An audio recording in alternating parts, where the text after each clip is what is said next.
The book of 2 Samuel, chapter 1. After the death of Saul, when David had returned from striking down the Amalekites, David remained 2 days in Ziklag. And on the 3rd day, behold, a man came from Saul's camp, with his clothes torn and dirt on his head. And when he came to David, he fell to the ground and paid homage. David said to him, "Where do you come from?" And he said to him, "I have escaped from the camp of Israel."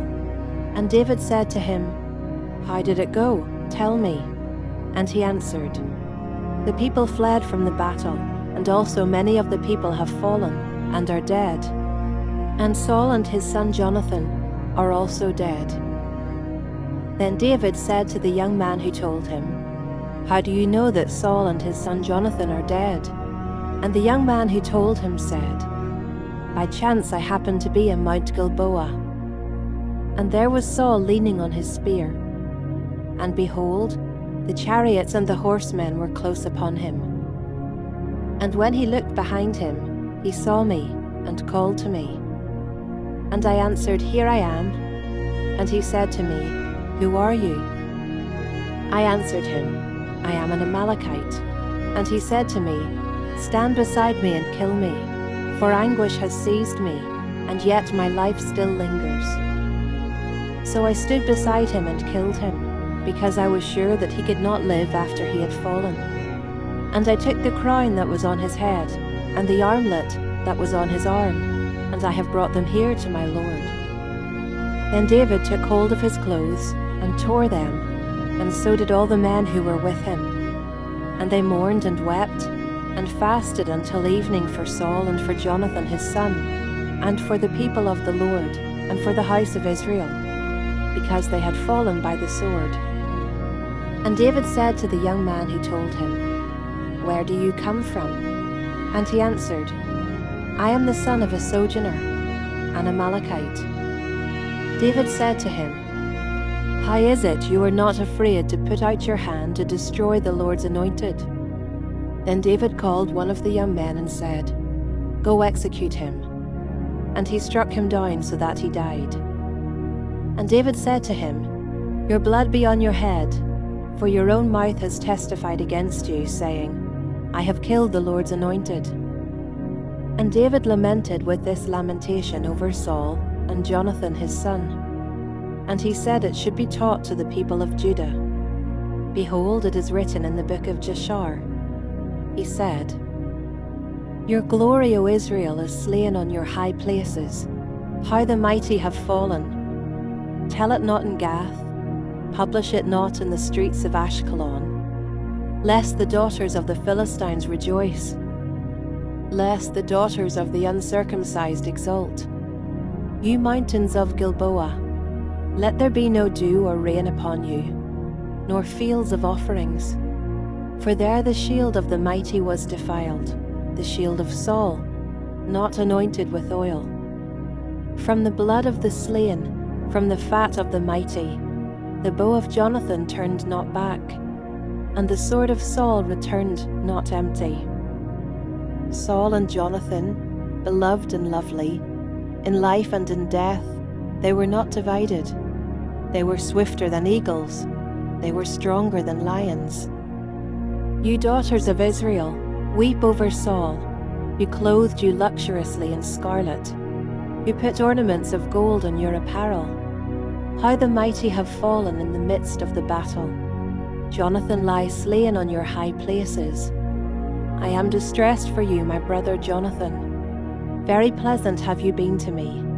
Your love to me was extraordinary, surpassing the love of women. How the mighty have fallen, and the weapons of war perished."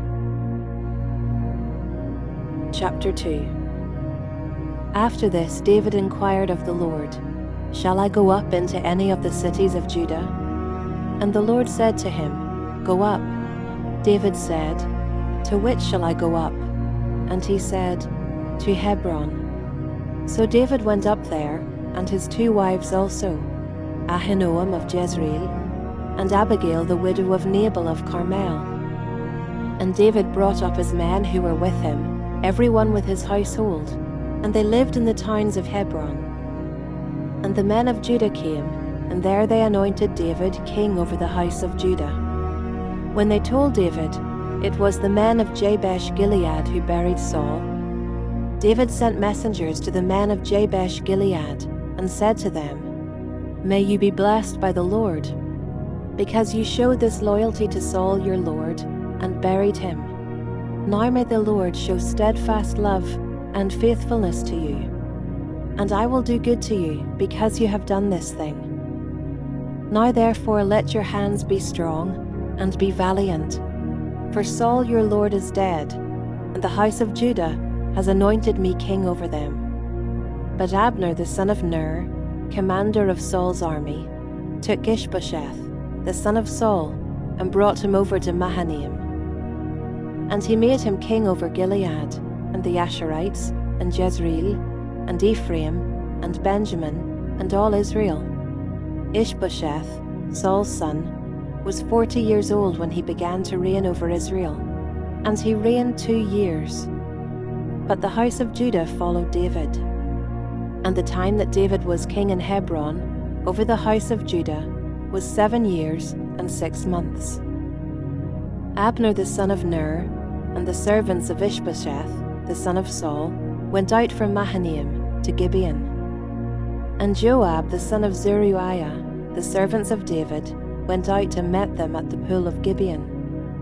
And they sat down, the one on the one side of the pool, and the other on the other side of the pool. And Abner said to Joab, "Let the young men arise and compete before us."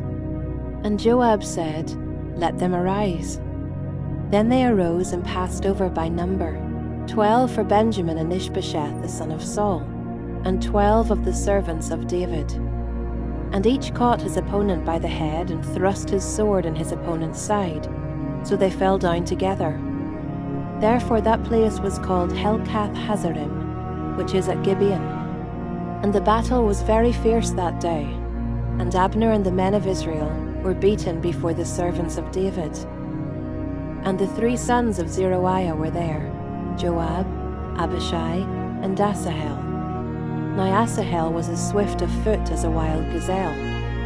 And Asahel pursued Abner, and as he went, he turned neither to the right hand nor to the left from following Abner. Then Abner looked behind him and said, "Is it you, Asahel?" And he answered, "It is I." Abner said to him, "Turn aside to your right hand or to your left, and seize one of the young men and take his spoil." But Asahel would not turn aside from following him. And Abner said again to Asahel, "Turn aside from following me. Why should I strike you to the ground? How then could I lift up my face to your brother Joab?" But he refused to turn aside. Therefore Abner struck him in the stomach with the butt of his spear, so that the spear came out at his back. And he fell there and died where he was. And all who came to the place where Asahel had fallen and died stood still. But Joab and Abishai pursued Abner. And as the sun was going down, they came to the hill of Ammah, which lies before Giah, on the way to the wilderness of Gibeon. And the people of Benjamin gathered themselves together behind Abner, and became one group, and took their stand on the top of a hill. Then Abner called to Joab, "Shall the sword devour forever? Do you not know that the end will be bitter? How long will it be before you tell your people to turn from the pursuit of their brothers?" And Joab said, "As God lives, if you had not spoken, surely the men would not have given up the pursuit of their brothers until the morning." So Joab blew the trumpet, and all the men stopped and pursued Israel no more, nor did they fight any more. And Abner and his men went all that night through the Arabah. They crossed the Jordan, and marching the whole morning, they came to Mahanaim. Joab returned from the pursuit of Abner, and when he had gathered all the people together, there were missing from David's servants 19 men, besides Asahel. But the servants of David had struck down of Benjamin 360 of Abner's men. And they took up Asahel, and buried him in the tomb of his father, which was at Bethlehem. And And Joab and his men marched all night, and the day broke upon them at Hebron. Chapter 3. There was a long war between the house of Saul and the house of David. And David grew stronger and stronger, while the house of Saul became weaker and weaker.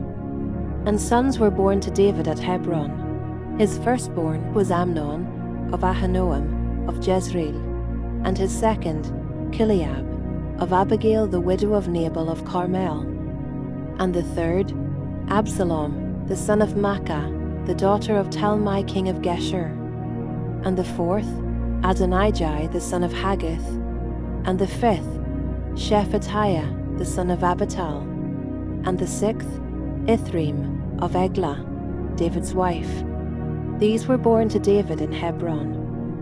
While there was war between the house of Saul and the house of David, Abner was making himself strong in the house of Saul.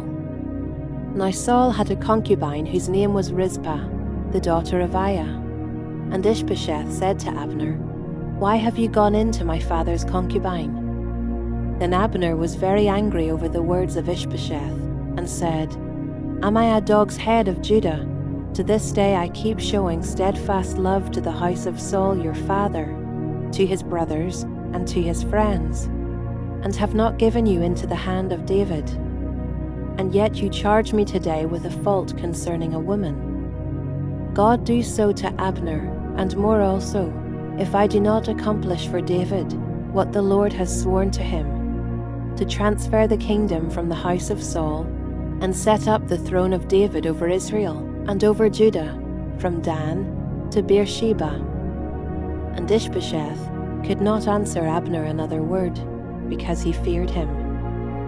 And Abner sent messengers to David on his behalf, saying, "To whom does the land belong? Make your covenant with me, and behold, my hand shall be with you, to bring over all Israel to you." And he said, "Good, I will make a covenant with you. But one thing I require of you, that is, you shall not see my face, unless you first bring Michal, Saul's daughter, when you come to see my face." Then David sent messengers to Ishbosheth, Saul's son, saying, "Give me my wife Michal, for whom I paid the bridal price of 100 foreskins of the Philistines." And Ishbosheth sent and took her from her husband Paltiel, the son of Laish. But her husband went with her, weeping after her, all the way to Bahurim. Then Abner said to him, "Go, return." And he returned. And Abner conferred with the elders of Israel, saying, "For some time past you have been seeking David as king over you. Now then bring it about. For the Lord has promised David, saying, By the hand of my servant David, I will save my people Israel from the hand of the Philistines, and from the hand of all their enemies." Abner also spoke to Benjamin, and then Abner went to tell David at Hebron all that Israel and the whole house of Benjamin thought good to do. When Abner came with 20 men to David at Hebron, David made a feast for Abner and the men who were with him. And Abner said to David, "I will arise and go, and will gather all Israel to my lord the king, that they may make a covenant with you, and that you may reign over all that your heart desires." So David sent Abner away, and he went in peace. Just then the servants of David arrived with Joab from a raid, bringing much spoil with them. But Abner was not with David at Hebron, for he had sent him away, and he had gone in peace. When Joab and all the army that was with him came, it was told Joab, "Abner the son of Ner came to the king, and he has let him go, and he has gone in peace." Then Joab went to the king and said, "What have you done? Behold, Abner came to you. Why is it that you have sent him away, so that he is gone? You know that Abner the son of Ner came to deceive you, and to know you're going out and you're coming in, and to know all that you are doing." When Joab came out from David's presence, he sent messengers after Abner, and they brought him back from the cistern of Sirah. But David did not know about it. And when Abner returned to Hebron, Joab took him aside into the midst of the gate to speak with him privately. And there he struck him in the stomach, so that he died, for the blood of Asahel his brother. Afterward, when David heard of it, he said, I and my kingdom are forever guiltless before the Lord, for the blood of Abner the son of Ner. May it fall upon the head of Joab and upon all his father's house. And may the house of Joab never be without one who has a discharge, or who is leprous, or who holds a spindle, or who falls by the sword, or who lacks bread. So Joab and Abishai his brother killed Abner, because he had put their brother Asahel to death in the battle at Gibeon. Then David said to Joab and to all the people who were with him, Tear your clothes, and put on sackcloth, and mourn before Abner. And King David followed the bier. They buried Abner at Hebron. And the king lifted up his voice, and wept at the grave of Abner, and all the people wept. And the king lamented for Abner, saying, Should Abner die as a fool dies? Your hands were not bound, your feet were not fettered. As one falls before the wicked, you have fallen. And all the people wept again over him. Then all the people came to persuade David to eat bread, while it was yet day. But David swore, saying, God do so to me, and more also, if I taste bread or anything else till the sun goes down. And all the people took notice of it, and it pleased them, as everything that the king did pleased all the people. So all the people and all Israel understood that day that it had not been the king's will to put to death Abner the son of Ner. And the king said to his servants, Do you not know that a prince and a great man has fallen this day in Israel? And I was gentle today, though anointed king. These men, the sons of Zeruiah, are more severe than I. The Lord repay the evildoer according to his wickedness. Chapter 4. When Ishbosheth, Saul's son, heard that Abner had died at Hebron, his courage failed, and all Israel was dismayed. Now Saul's son had 2 men who were captains of raiding bands. The name of the one was Baanah, and the name of the other Rechab, sons of Rimmon, a man of Benjamin, from Beeroth. For Beeroth also is counted part of Benjamin. The Beerothites fled to Gittaim, and have been sojourners there to this day. Jonathan, the son of Saul, had a son who was crippled in his feet. He was 5 years old when the news about Saul and Jonathan came from Jezreel. And his nurse took him up and fled. And as she fled in her haste, he fell and became lame. And his name was Mephibosheth.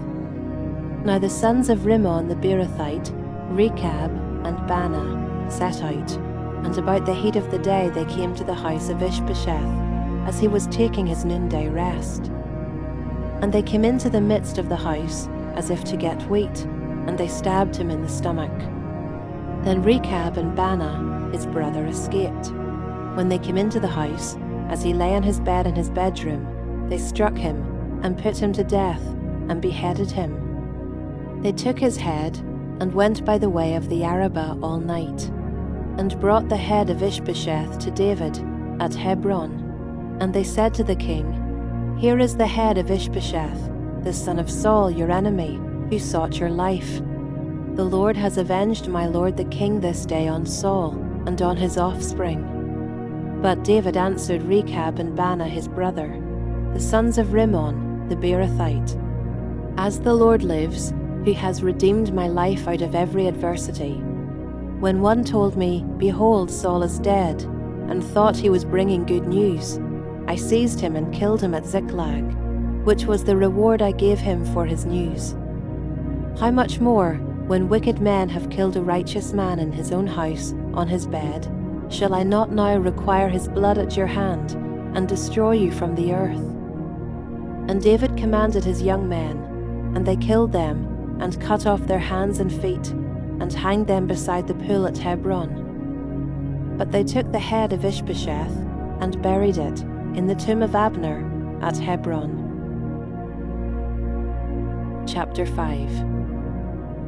Then all the tribes of Israel came to David at Hebron and said, "Behold, we are your bone and flesh.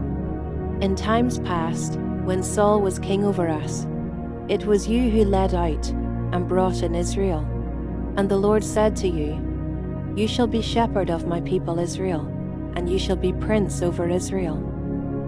So all the elders of Israel came to the king at Hebron, and King David made a covenant with them at Hebron before the Lord, and they anointed David king over Israel. David was 30 years old when he began to reign, and he reigned 40 years. At Hebron he reigned over Judah 7 years and 6 months, and at Jerusalem he reigned over all Israel and Judah 33 years. And the king and his men went to Jerusalem against the Jebusites, the inhabitants of the land, who said to David, "You will not come in here, but the blind and the lame will ward you off," thinking, "David cannot come in here." Nevertheless, David took the stronghold of Zion, that is, the city of David. And David said on that day, "Whoever would strike the Jebusites, let him get up the water shaft to attack the lame and the blind, who are hated by David's soul." Therefore it is said, "The blind and the lame shall not come into the house." And David lived in the stronghold and called it the city of David. And David built the city all around from the Millo inward. And David became greater and greater, for the Lord, the God of hosts, was with him. And Hiram king of Tyre sent messengers to David, and cedar trees, also carpenters and masons, who built David a house. And David knew that the Lord had established him king over Israel, and that he had exalted his kingdom for the sake of his people Israel. And David took more concubines and wives from Jerusalem after he came from Hebron, and more sons and daughters were born to David. And these are the names of those who were born to him in Jerusalem: Shammua, Shobab, Nathan, Solomon, Ibhar, Elishua, Nepheg, Japhia, Elishama, Eliada, and Eliphalet. When the Philistines heard that David had been anointed king over Israel, all the Philistines went up to search for David. But David heard of it and went down to the stronghold. Now the Philistines had come and spread out in the valley of Rephaim, and David inquired of the Lord, "Shall I go up against the Philistines? Will you give them into my hand?" And the Lord said to David, "Go up, for I will certainly give the Philistines into your hand." And David came to Baal Perazim, and David defeated them there. And he said, "The Lord has broken through my enemies before me, like a breaking flood." Therefore the name of that place is called Baal Perazim. And the Philistines left their idols there, and David and his men carried them away. And the Philistines came up yet again and spread out in the valley of Rephaim. And when David inquired of the Lord, he said, "You shall not go up. Go around to their rear, and come against them opposite the balsam trees. And when you hear the sound of marching in the tops of the balsam trees, then rise yourself, for then the Lord has gone out before you to strike down the army of the Philistines." And David did as the Lord commanded him, and struck down the Philistines from Geba to Gezer. Chapter 6. David again gathered all the chosen men of Israel, 30,000. And David arose and went with all the people who were with him from Baal Judah, to bring up from there the ark of God, which is called by the name of the Lord of hosts, who sits enthroned on the cherubim. And they carried the ark of God on a new cart, and brought it out of the house of Abinadab, which was on the hill. And Uzzah and Ahio, the sons of Abinadab, were driving the new cart with the ark of God, and Ahio went before the ark. And David and all the house of Israel were celebrating before the Lord, with songs and lyres and harps and tambourines and castanets and cymbals. And when they came to the threshing floor of Nacon, Uzzah put out his hand to the ark of God and took hold of it, for the oxen stumbled. And the anger of the Lord was kindled against Uzzah, and God struck him down there because of his error, and he died there beside the ark of God. And David was angry because the Lord had broken out against Uzzah. That place is called Perez Uzzah to this day. And David was afraid of the Lord that day, and he said, "How can the ark of the Lord come to me?" So David was not willing to take the ark of the Lord into the city of David. But David took it aside to the house of Obed-Edom the Gittite. And the ark of the Lord remained in the house of Obed-Edom the Gittite 3 months. And the Lord blessed Obed-Edom and all his household. And it was told King David, "The Lord has blessed the household of Obed-Edom and all that belongs to him, because of the ark of God." So David went and brought up the ark of God from the house of Obed-Edom to the city of David with rejoicing. And when those who bore the ark of the Lord had gone 6 steps, he sacrificed an ox and a fattened animal. And David danced before the Lord with all his might. And David was wearing a linen ephod. So David and all the house of Israel brought up the ark of the Lord with shouting and with the sound of the horn. As the ark of the Lord came into the city of David, Michal the daughter of Saul looked out of the window and saw King David leaping and dancing before the Lord, and she despised him in her heart. And they brought in the ark of the Lord and set it in its place, inside the tent that David had pitched for it. And David offered burnt offerings and peace offerings before the Lord. And when David had finished offering the burnt offerings and the peace offerings, he blessed the people in the name of the Lord of hosts, and distributed among all the people, the whole multitude of Israel, both men and women, a cake of bread, a portion of meat, and a cake of raisins to each one. Then all the people departed, each to his house. And David returned to bless his household.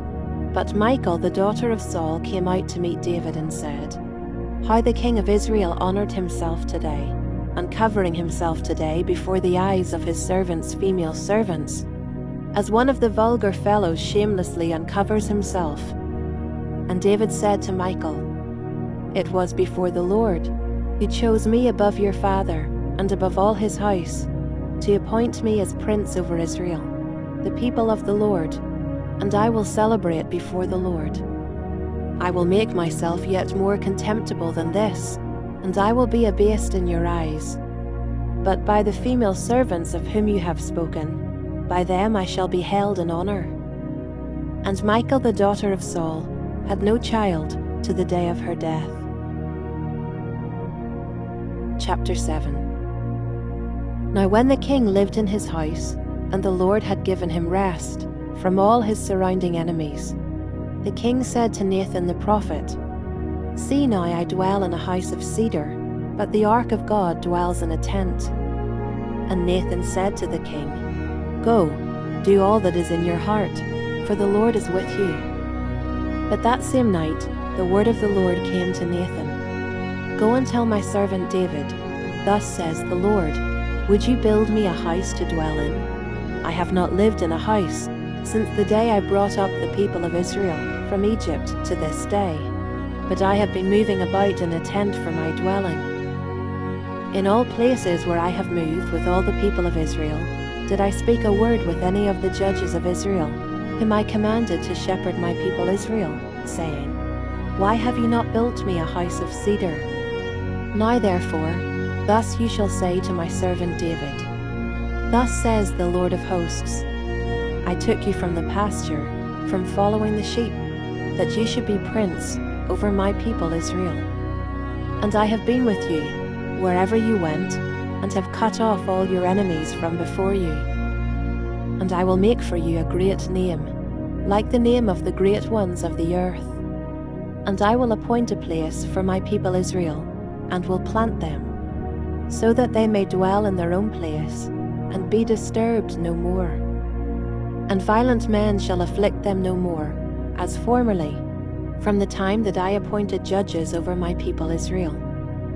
And I will give you rest from all your enemies.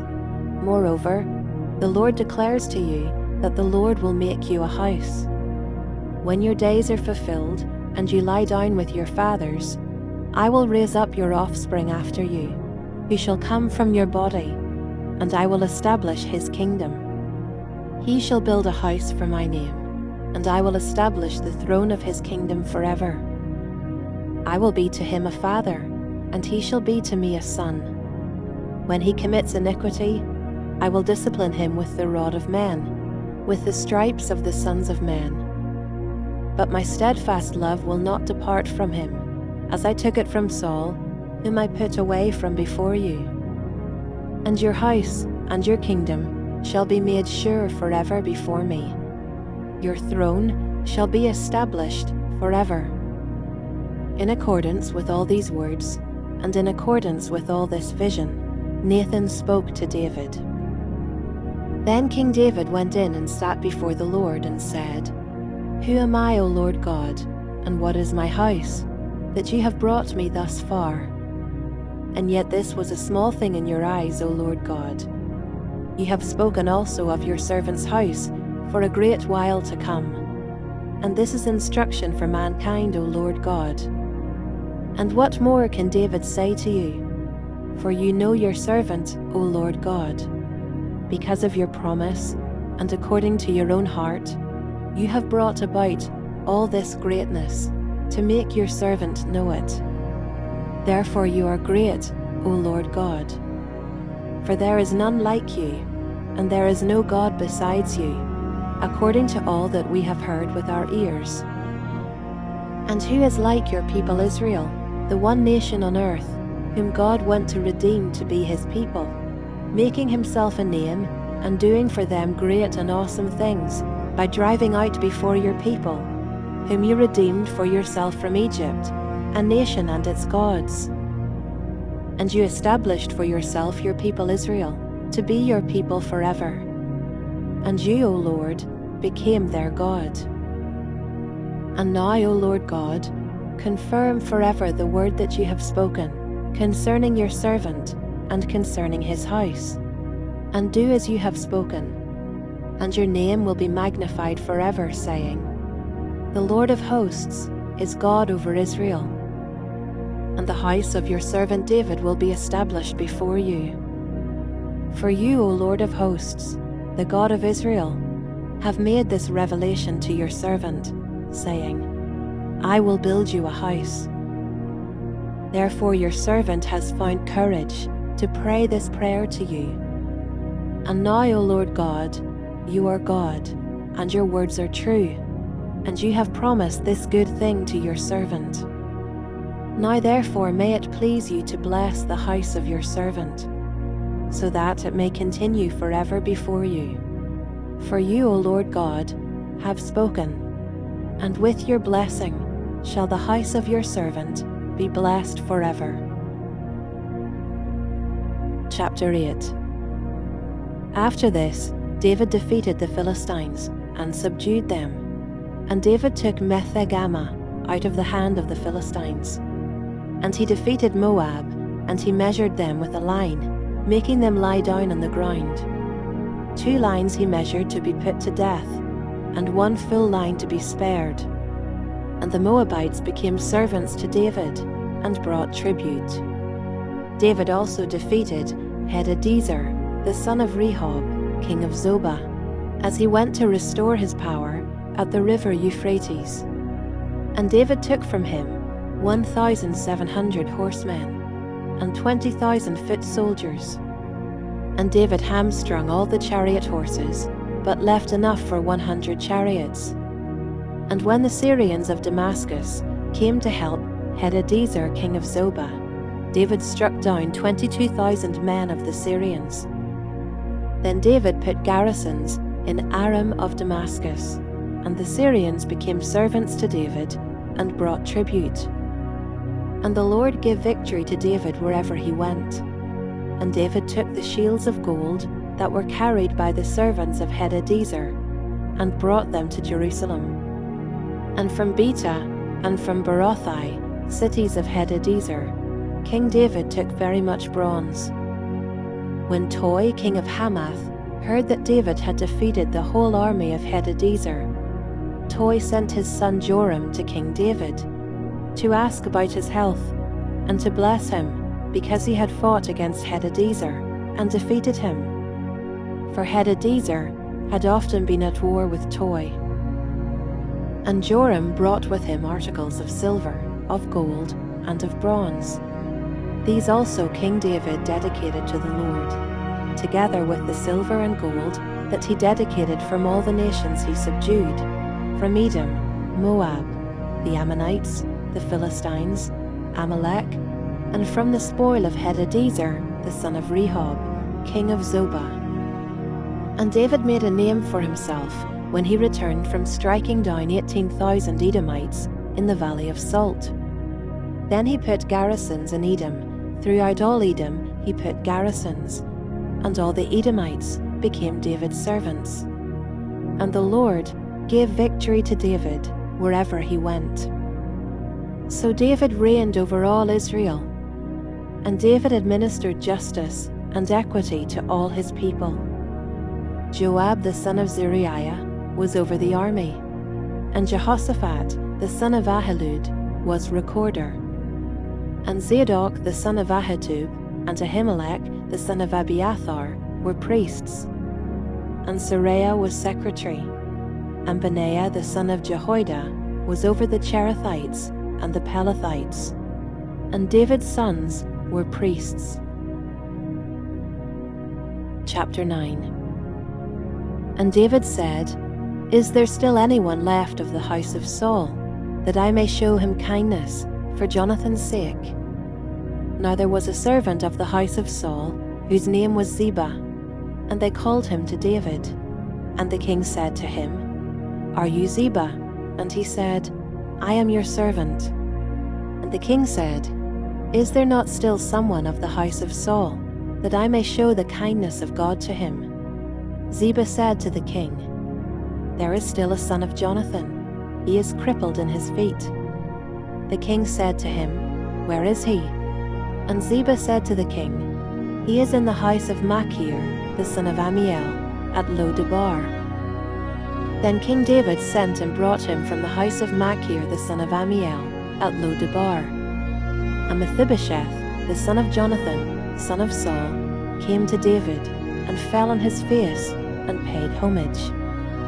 And David said, Mephibosheth.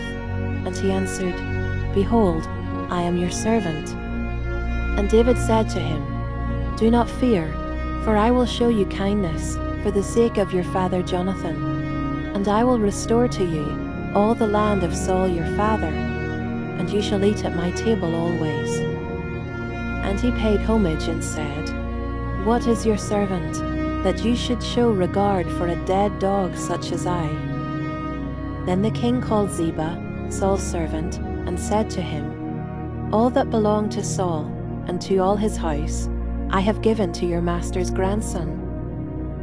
And you and your sons and your servants shall till the land for him, and shall bring in the produce, that your master's grandson may have bread to eat.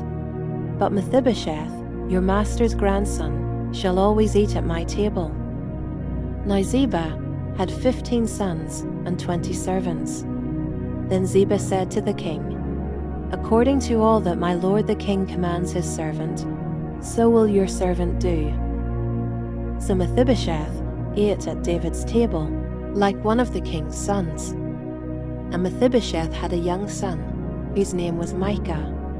And all who lived in Ziba's house became Mephibosheth's servants. So Mephibosheth lived in Jerusalem, for he ate always at the king's table. Now he was lame in both his feet. Chapter 10. After this the king of the Ammonites died, and Hanun his son reigned in his place. And David said, I will deal loyally with Hanun the son of Nahash, as his father dealt loyally with me. So David sent by his servants to console him concerning his father. And David's servants came into the land of the Ammonites. But the princes of the Ammonites said to Hanun their lord, Do you think, because David has sent comforters to you, that he is honoring your father? Has not David sent his servants to you to search the city, and to spy it out, and to overthrow it. So Hanun took David's servants, and shaved off half the beard of each, and cut off their garments in the middle, at their hips, and sent them away. When it was told David, he sent to meet them, for the men were greatly ashamed. And the king said, "Remain at Jericho until your beards have grown, and then return." When the Ammonites saw that they had become a stench to David, the Ammonites sent and hired the Syrians of Beth Rehob, and the Syrians of Zobah, 20,000 foot soldiers, and the king of Makkah with 1,000 men, and the men of Tob, 12,000 men. And when David heard of it, he sent Joab and all the host of the mighty men. And the Ammonites came out and drew up in battle array at the entrance of the gate. And the Syrians of Zobah and of Rehob, and the men of Tob and Makkah, were by themselves in the open country. When Joab saw that the battle was set against him, both in front and in the rear, he chose some of the best men of Israel, and arrayed them against the Syrians. The rest of his men he put in the charge of Abishai, his brother, and he arrayed them against the Ammonites. And he said, "If the Syrians are too strong for me, then you shall help me. But if the Ammonites are too strong for you, then I will come and help you. Be of good courage, and let us be courageous for our people, and for the cities of our God, and may the Lord do what seems good to him." So Joab and the people who were with him drew near to battle against the Syrians, and they fled before him. And when the Ammonites saw that the Syrians fled, they likewise fled before Abishai, and entered the city. Then Joab returned from fighting against the Ammonites, and came to Jerusalem. But when the Syrians saw that they had been defeated by Israel, they gathered themselves together. And Hadadezer sent and brought out the Syrians who were beyond the Euphrates. They came to Helam, with Shobach, the commander of the army of Hadadezer, at their head. And when it was told David, he gathered all Israel together, and crossed the Jordan, and came to Helam. The Syrians arrayed themselves against David, and fought with him. And the Syrians fled before Israel. And David killed of the Syrians the men of 700 chariots, and 40,000 horsemen, and wounded Shobach, the commander of their army, so that he died there. And when all the kings, who were servants of Hadadezer, saw that they had been defeated by Israel, they made peace with Israel, and became subject to them. So the Syrians were afraid to save the Ammonites any more. Chapter 11. In the spring of the year, the time when kings go out to battle, David sent Joab, and his servants with him, and all Israel. And they ravaged the Ammonites, and besieged Rabbah. But David remained at Jerusalem. It happened, late one afternoon, when David arose from his couch, and was walking on the roof of the king's house, that he saw from the roof a woman bathing, and the woman was very beautiful. And David sent and inquired about the woman, and one said, "Is not this Bathsheba, the daughter of Eliam, the wife of Uriah the Hittite?" So David sent messengers and took her, and she came to him, and he lay with her. Now she had been purifying herself from her uncleanness. Then she returned to her house, and the woman conceived, and she sent and told David, "I am pregnant."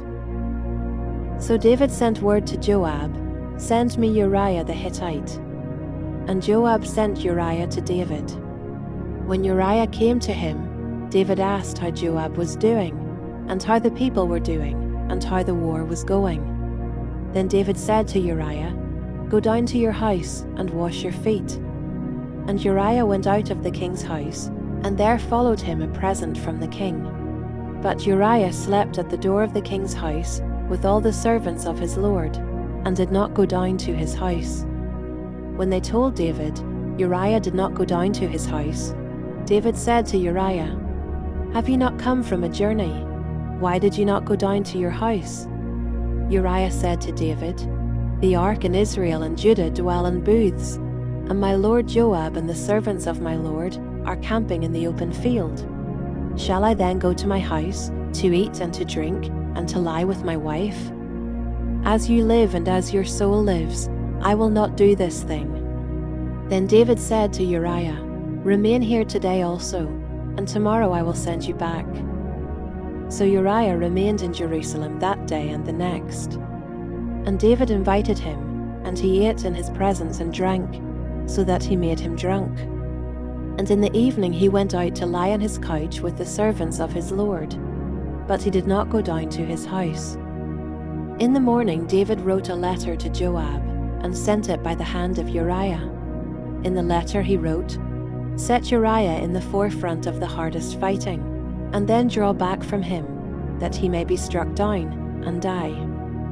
And as Joab was besieging the city, he assigned Uriah to the place where he knew there were valiant men.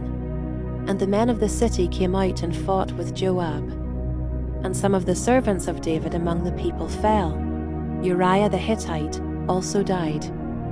Then Joab sent and told David all the news about the fighting. And he instructed the messenger, "When you have finished telling all the news about the fighting to the king, then if the king's anger rises, and if he says to you, 'Why did you go so near the city to fight? Did you not know that they would shoot from the wall?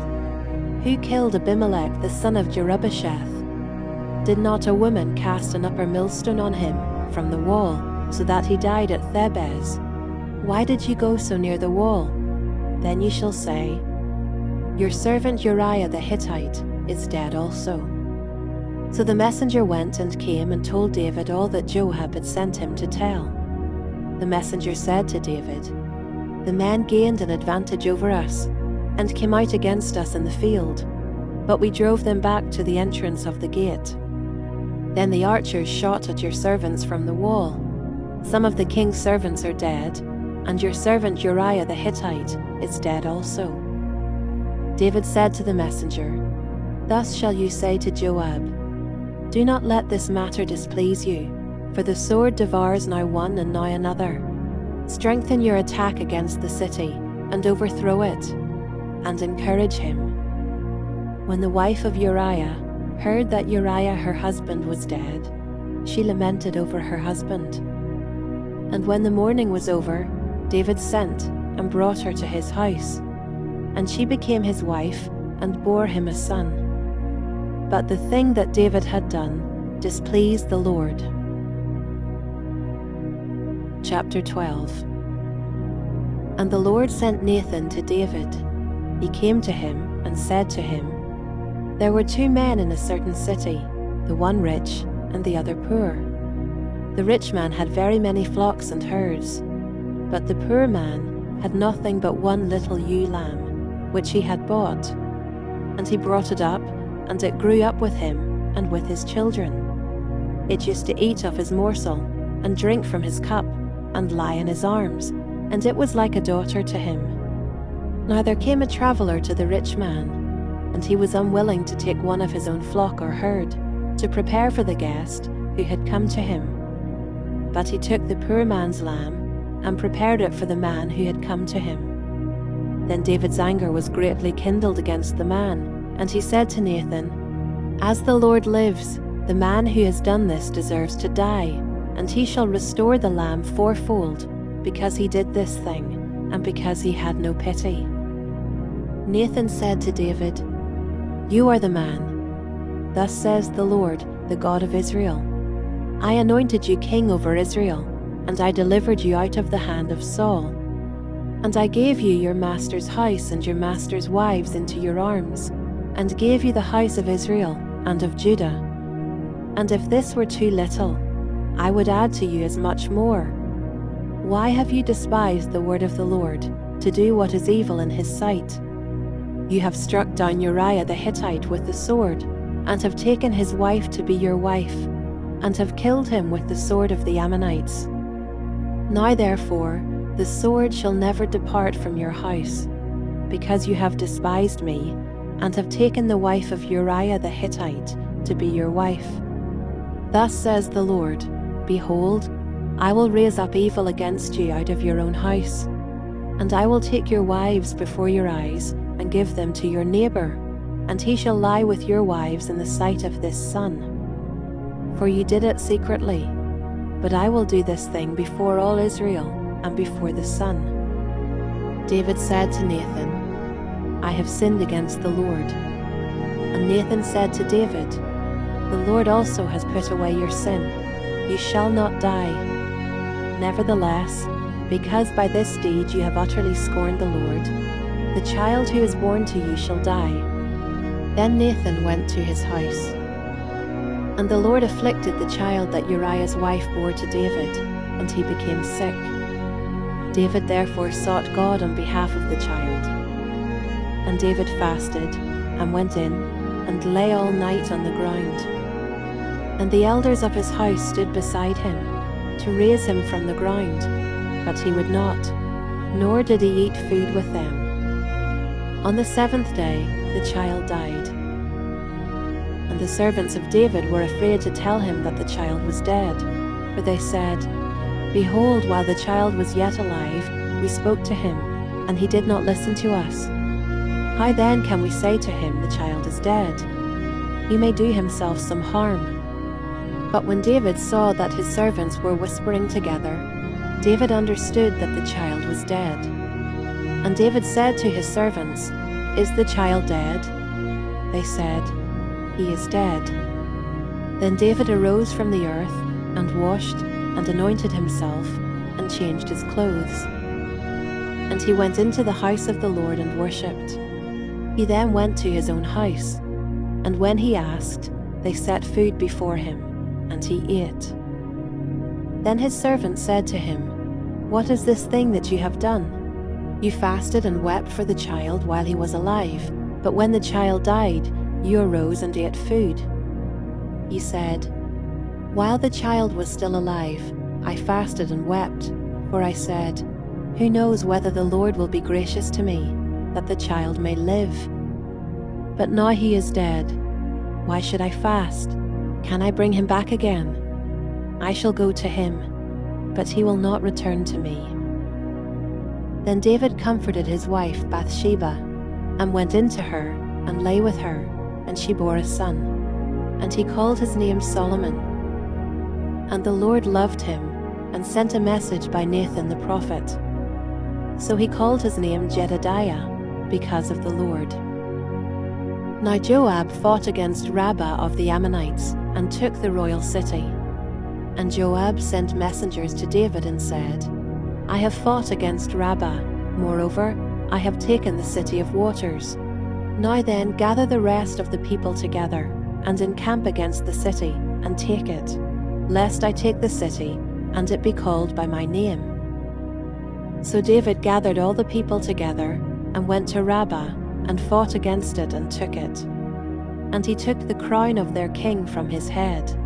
The weight of it was a talent of gold, and in it was a precious stone. And it was placed on David's head. And he brought out the spoil of the city, a very great amount. And he brought out the people who were in it, and set them to labor, with saws and iron picks, and iron axes, and made them toil at the brick kilns. And thus he did to all the cities of the Ammonites. Then David and all the people returned to Jerusalem. Chapter 13. Now Absalom, David's son, had a beautiful sister, whose name was Tamar. And after a time Amnon, David's son, loved her. And Amnon was so tormented that he made himself ill because of his sister Tamar, for she was a virgin, and it seemed impossible to Amnon to do anything to her. But Amnon had a friend, whose name was Jonadab, the son of Shimeah, David's brother. And Jonadab was a very crafty man. And he said to him, O son of the king, why are you so haggard morning after morning? Will you not tell me? Amnon said to him, I love Tamar, my brother Absalom's sister. Jonadab said to him, Lie down in your bed and pretend to be ill, and when your father comes to see you, say to him, Let my sister Tamar come and give me bread to eat, and prepare the food in my sight, that I may see it and eat it from her hand. So Amnon lay down and pretended to be ill. And when the king came to see him, Amnon said to the king, "Please let my sister Tamar come and make a couple of cakes in my sight, that I may eat from her hand."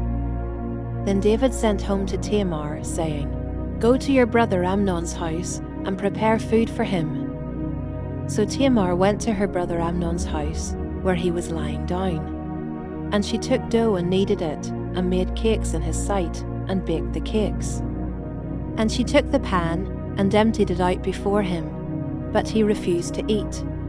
And Amnon said, "Send out everyone from me." So everyone went out from him. Then Amnon said to Tamar, "Bring the food into the chamber, that I may eat from your hand." And Tamar took the cakes she had made, and brought them into the chamber to Amnon her brother. But when she brought them near him to eat, he took hold of her and said to her, "Come lie with me, my sister." She answered him, "No, my brother, do not violate me, for such a thing is not done in Israel. Do not do this outrageous thing. As for me, where could I carry my shame? And as for you, you would be as one of the outrageous fools in Israel. Now therefore please speak to the king, for he will not withhold me from you." But he would not listen to her, and being stronger than she, he violated her, and lay with her. Then Amnon hated her with very great hatred, so that the hatred with which he hated her was greater than the love with which he had loved her. And Amnon said to her, "Get up, go." But she said to him, "No, my brother, for this wrong in sending me away is greater than the other that she did to me." But he would not listen to her. He called the young man who served him and said, "Put this woman out of my presence, and bolt the door after her." Now she was wearing a long robe with sleeves, for thus were the virgin daughters of the king dressed. So his servant put her out, and bolted the door after her. And Tamar put ashes on her head, and tore the long robe that she wore. And she laid her hand on her head, and went away crying aloud as she went. And her brother Absalom said to her, "Has Amnon your brother been with you? Now hold your peace, my sister. He is your brother. Do not take this to heart." So Tamar lived, a desolate woman, in her brother Absalom's house. When King David heard of all these things, he was very angry. But Absalom spoke to Amnon neither good nor bad, for Absalom hated Amnon, because he had violated his sister Tamar. After 2 full years, Absalom had sheep shearers at Baal Hazor, which is near Ephraim, and Absalom invited all the king's sons. And Absalom came to the king and said, "Behold, your servant has sheep shearers. Please let the king and his servants go with your servant." But the king said to Absalom, "No, my son, let us not all go, lest we be burdensome to you." He pressed him, but he would not go, but gave him his blessing. Then Absalom said, "If not, please let my brother Amnon go with us." And the king said to him, "Why should he go with you?" But Absalom pressed him until he let Amnon and all the king's sons go with him. Then Absalom commanded his servants, "Mark when Amnon's heart is merry with wine, and when I say to you, 'Strike Amnon,' then kill him. Do not fear, have I not commanded you? Be courageous and be valiant." So the servants of Absalom did to Amnon as Absalom had commanded. Then all the king's sons arose, and each mounted his mule and fled. While they were on the way, news came to David, "Absalom has struck down all the king's sons, and not one of them is left." Then the king arose and tore his garments and lay on the earth. And all his servants who were standing by tore their garments. But Jonadab the son of Shimeah, David's brother, said, "Let not my lord suppose that they have killed all the young men, the king's sons, for Amnon alone is dead. For by the command of Absalom, this has been determined from the day he violated his sister Tamar. Now therefore let not my lord the king so take it to heart, as to suppose that all the king's sons are dead, for Amnon alone is dead." But Absalom fled. And the young man who kept the watch lifted up his eyes and looked, and behold, many people were coming from the road behind him by the side of the mountain. And Jonadab said to the king, Behold, the king's sons have come. As your servant said, so it has come about. And as soon as he had finished speaking, behold, the king's sons came, and lifted up their voice and wept. And the king also, and all his servants wept very bitterly. But Absalom fled, and went to Talmai the son of Ammihud, king of Geshur. And David mourned for his son, day after day. So Absalom fled and went to Geshur, and was there 3 years. And the spirit of the king longed to go out to Absalom, because he was comforted about Amnon, since he was dead. Chapter 14. Now Joab the son of Zeruiah knew that the king's heart went out to Absalom. And Joab sent to Tekoa, and brought from there a wise woman, and said to her, Pretend to be a mourner, and put on mourning garments. Do not anoint yourself with oil, but behave like a woman who has been mourning many days for the dead. Go to the king, and speak thus to him. So Joab put the words in her mouth. When the woman of Tekoa came to the king, she fell on her face to the ground, and paid homage, and said, Save me, O king. And the king said to her, What is your trouble? She answered, Alas, I am a widow. My husband is dead. And your servant had 2 sons, and they quarreled with one another in the field. There was no one to separate them, and one struck the other and killed him. And now the whole clan has risen against your servant, and they say, Give up the man who struck his brother, that we may put him to death for the life of his brother whom he killed. And so they would destroy the heir also. Thus they would quench my coal that is left, and leave to my husband neither name nor remnant on the face of the earth. Then the king said to the woman, Go to your house, and I will give orders concerning you. And the woman of Tekoa said to the king, On me be the guilt, my lord the king, and on my father's house. Let the king and his throne be guiltless. The king said, If anyone says anything to you, bring him to me, and he shall never touch you again. Then she said, Please let the king invoke the Lord your God, that the avenger of blood kill no more, and my son be not destroyed. He said, As the Lord lives, not one hair of your son shall fall to the ground. Then the woman said, Please let your servant speak a word to my lord the king. He said, Speak. And the woman said, Why then have you planned such a thing against the people of God? For in giving this decision the king convicts himself, inasmuch as the king does not bring his banished one home again. We must all die. We are like water spilled on the ground, which cannot be gathered up again. But God will not take away life, and he devises means so that the banished one will not remain an outcast. Now I have come to say this to my lord the king, because the people have made me afraid. And your servant thought, I will speak to the king. It may be that the king will perform the request of his servant. For the king will hear and deliver his servant from the hand of the man who would destroy me and my son together from the heritage of God. And your servant thought, The word of my lord the king will set me at rest. For my lord the king is like the angel of God to discern good and evil. The Lord your God be with you. Then the king answered the woman, Do not hide from me anything I ask you. And the woman said, Let my lord the king speak. The king said, Is the hand of Joab with you in all this? The woman answered and said, As surely as you live, my lord the king, one cannot turn to the right hand or to the left from anything that my lord the king has said. It was your servant Joab who commanded me. It was he who put all these words in the mouth of your servant.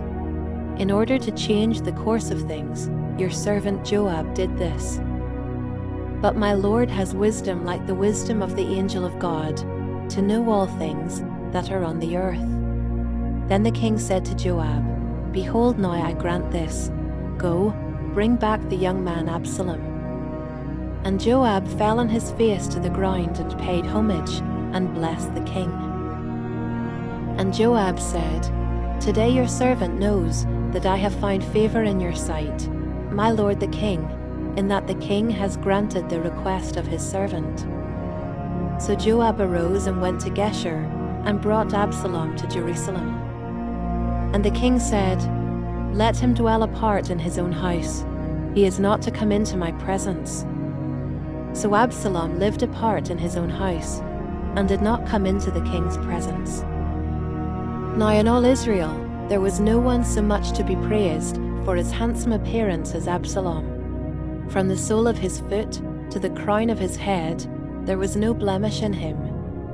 And when he cut the hair of his head, for at the end of every year he used to cut it, when it was heavy on him, he cut it. He weighed the hair of his head 200 shekels by the king's weight. There were born to Absalom 3 sons, and 1 daughter, whose name was Tamar. She was a beautiful woman. So Absalom lived 2 full years in Jerusalem, without coming into the king's presence. Then Absalom sent for Joab, to send him to the king, but Joab would not come to him. And he sent a second time, but Joab would not come. Then he said to his servants, "See, Joab's field is next to mine, and he has barley there. Go and set it on fire." So Absalom's servants set the field on fire. Then Joab arose and went to Absalom at his house, and said to him, "Why have your servants set my field on fire?" Absalom answered Joab, "Behold, I sent word to you, 'Come here, that I may send you to the king to ask, Why have I come from Geshur? It would be better for me to be there still. Now therefore let me go into the presence of the king, and if there is guilt in me, let him put me to death." Then Joab went to the king and told him, and he summoned Absalom. So he came to the king, and bowed himself on his face to the ground before the king, and the king kissed Absalom. Chapter 15. After this, Absalom got himself a chariot and horses, and 50 men to run before him.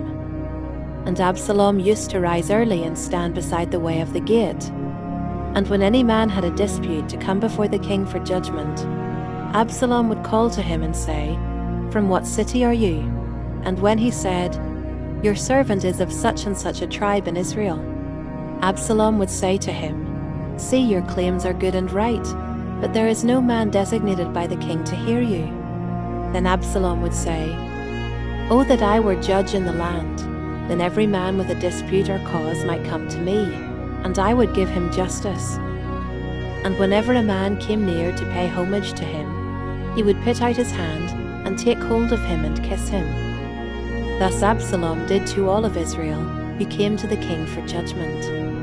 So Absalom stole the hearts of the men of Israel.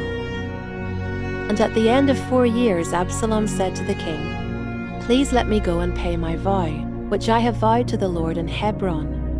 For your servant vowed a vow while I lived at Geshur in Aram, saying, 'If the Lord will indeed bring me back to Jerusalem, then I will offer worship to the Lord.'"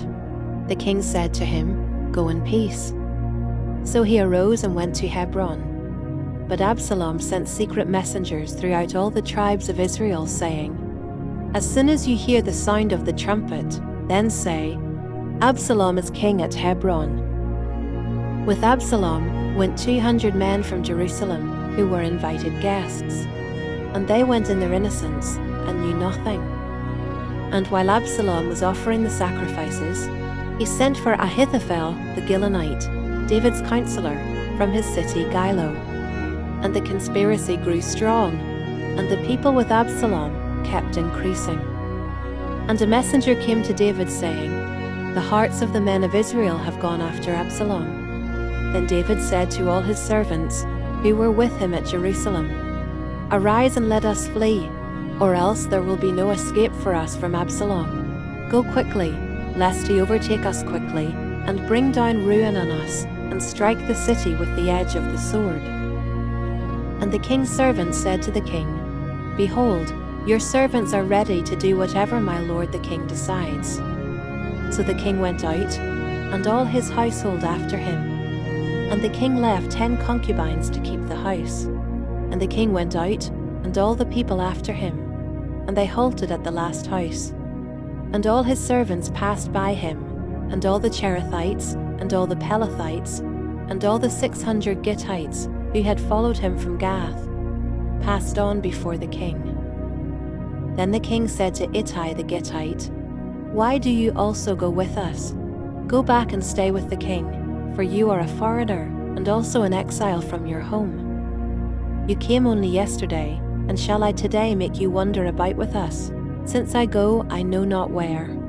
Go back, and take your brothers with you, and may the Lord show steadfast love and faithfulness to you."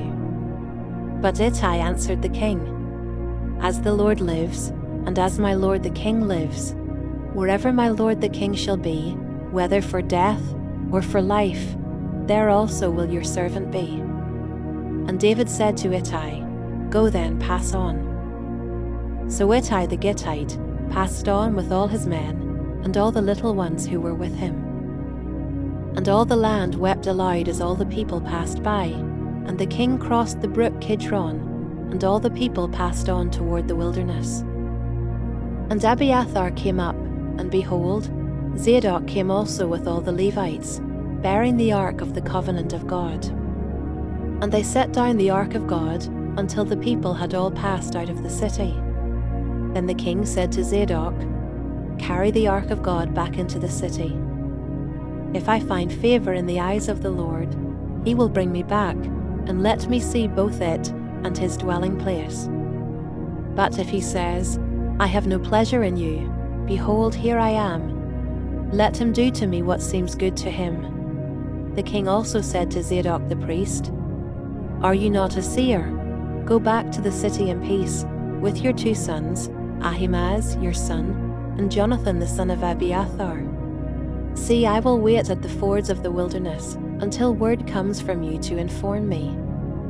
So Zadok and Abiathar carried the ark of God back to Jerusalem, and they remained there. But David went up the ascent of the Mount of Olives, weeping as he went, barefoot, and with his head covered. And all the people who were with him covered their heads, and they went up, weeping as they went. And it was told David, "Ahithophel is among the conspirators with Absalom." And David said, "O Lord, please turn the counsel of Ahithophel into foolishness." While David was coming to the summit, where God was worshipped, behold, Hushai the Archite came to meet him, with his coat torn and dirt on his head. David said to him, "If you go on with me, you will be a burden to me. But if you return to the city and say to Absalom, 'I will be your servant, O king, as I have been your father's servant in time past, so now I will be your servant,' then you will defeat for me the counsel of Ahithophel. Are not Zadok and Abiathar the priests with you there? So whatever you hear from the king's house, tell it to Zadok and Abiathar the priests. Behold, their 2 sons are with them there, Ahimaaz, Zadok's son, and Jonathan, Abiathar's son, and by them you shall send to me everything you hear." So Hushai, David's friend, came into the city, just as Absalom was entering Jerusalem. Chapter 16. When David had passed a little beyond the summit, Ziba the servant of Mephibosheth met him, with a couple of donkeys saddled, bearing 200 loaves of bread, 100 bunches of raisins, 100 of summer fruits, and a skin of wine. And the king said to Ziba, "Why have you brought these?" Ziba answered, "The donkeys are for the king's household to ride on, the bread and summer fruit for the young men to eat, and the wine for those who faint in the wilderness to drink." And the king said, "And where is your master's son?" Ziba said to the king, "Behold, he remains in Jerusalem, for he said, 'Today the house of Israel will give me back the kingdom of my father.'" Then the king said to Ziba, "Behold, all that belonged to Mephibosheth is now yours." And Ziba said, I pay homage, let me ever find favor in your sight, my lord the king.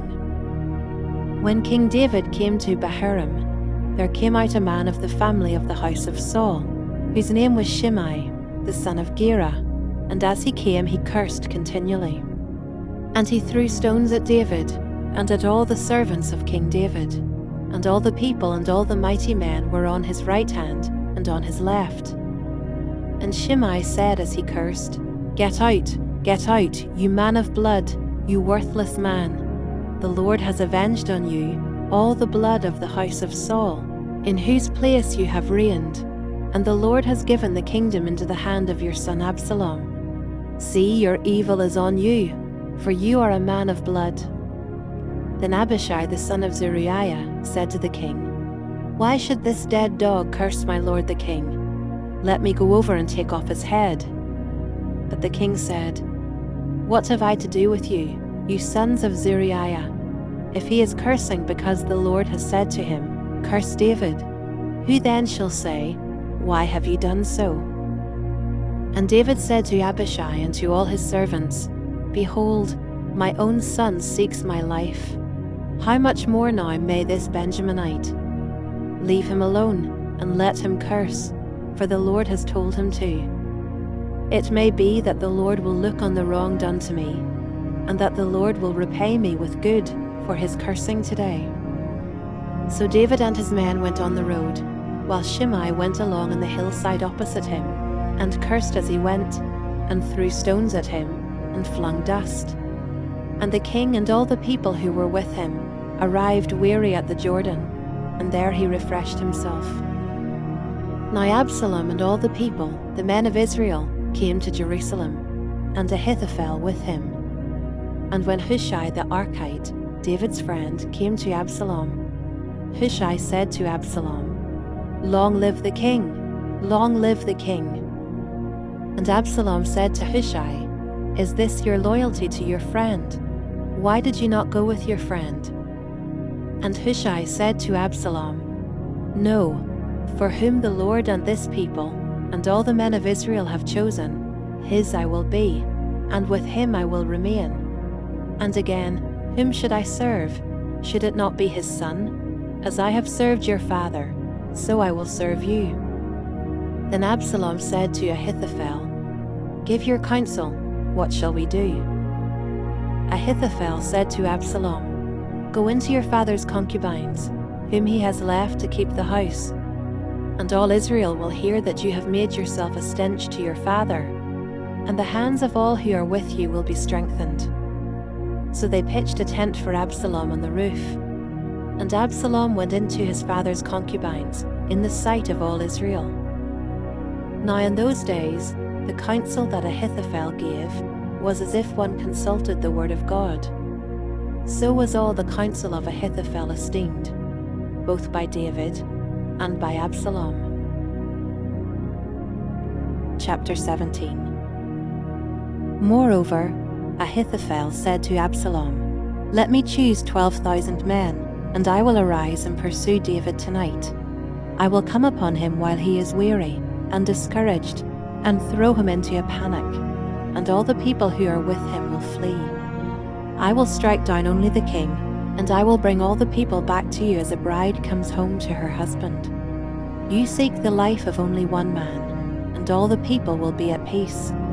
And the advice seemed right in the eyes of Absalom and all the elders of Israel.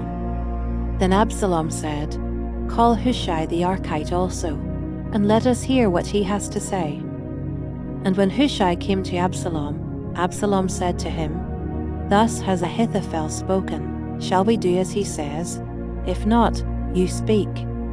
Then Hushai said to Absalom, This time the counsel that Ahithophel has given is not good. Hushai said, You know that your father and his men are mighty men, and that they are enraged, like a bear robbed of her cubs in the field. Besides, your father is expert in war. He will not spend the night with the people. Behold, even now he has hidden himself in one of the pits, or in some other place. And as soon as some of the people fall at the first attack, whoever hears it will say, There has been a slaughter among the people who follow Absalom.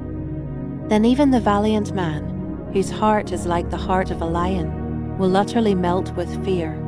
For all Israel knows that your father is a mighty man, and that those who are with him are valiant men. But my counsel is that all Israel be gathered to you, from Dan to Beersheba, as the sand by the sea for multitude, and that you go to battle in person. So we shall come upon him in some place where he is to be found, and we shall light upon him as the dew falls on the ground.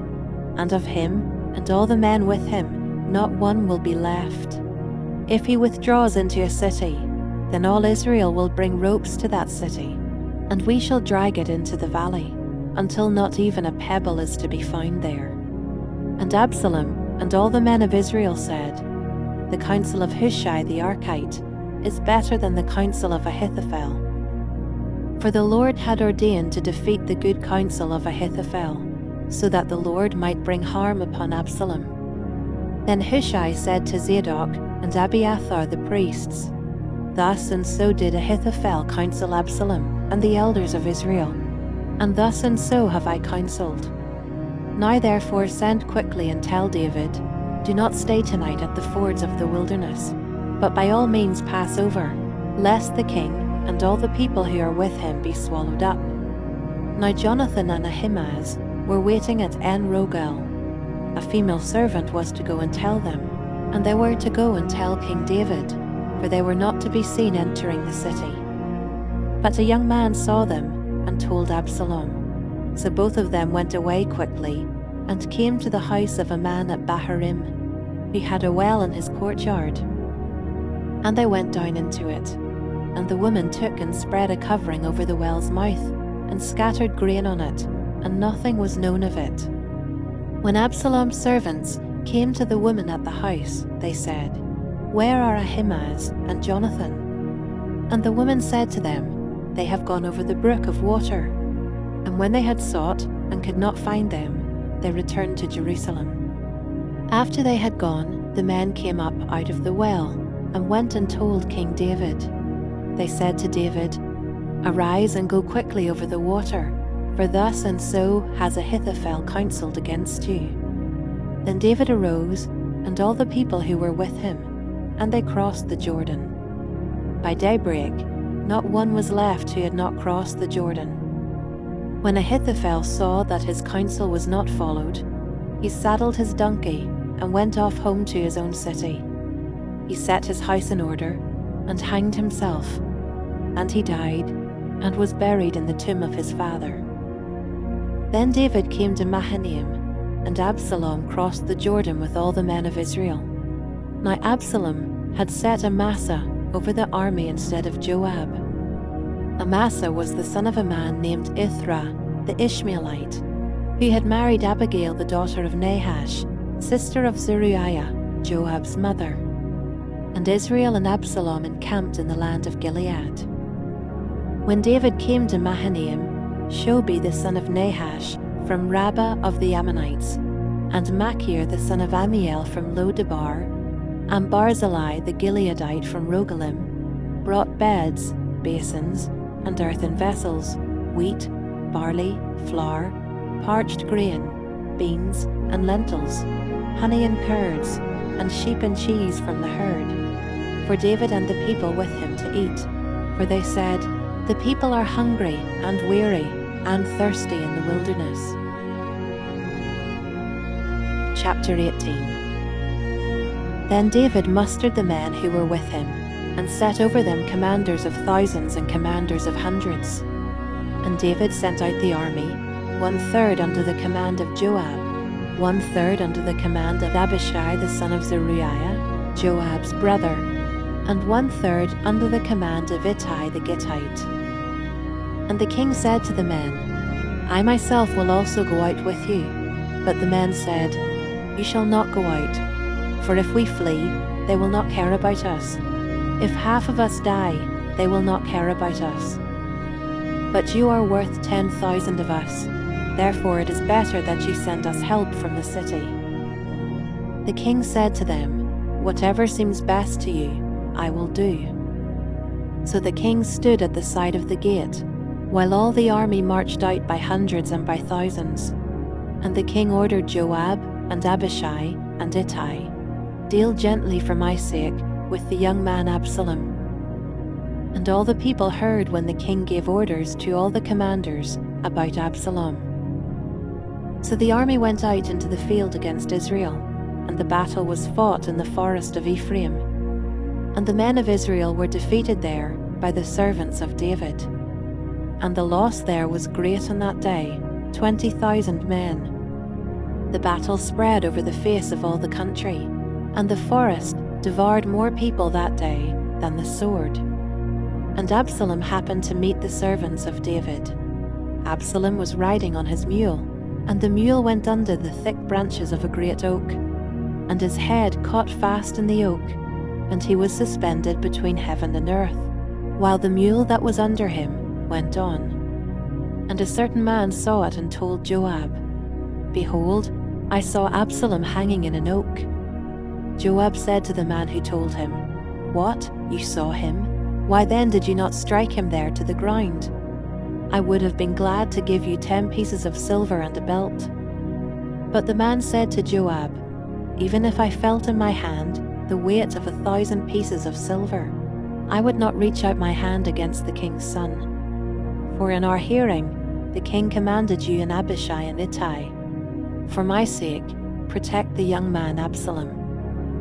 On the other hand, if I had dealt treacherously against his life, and there is nothing hidden from the king, then you yourself would have stood aloof."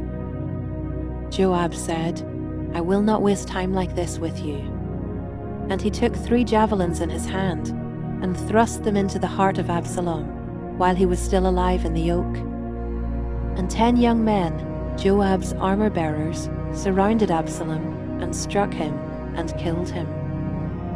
Then Joab blew the trumpet, and the troops came back from pursuing Israel, for Joab restrained them.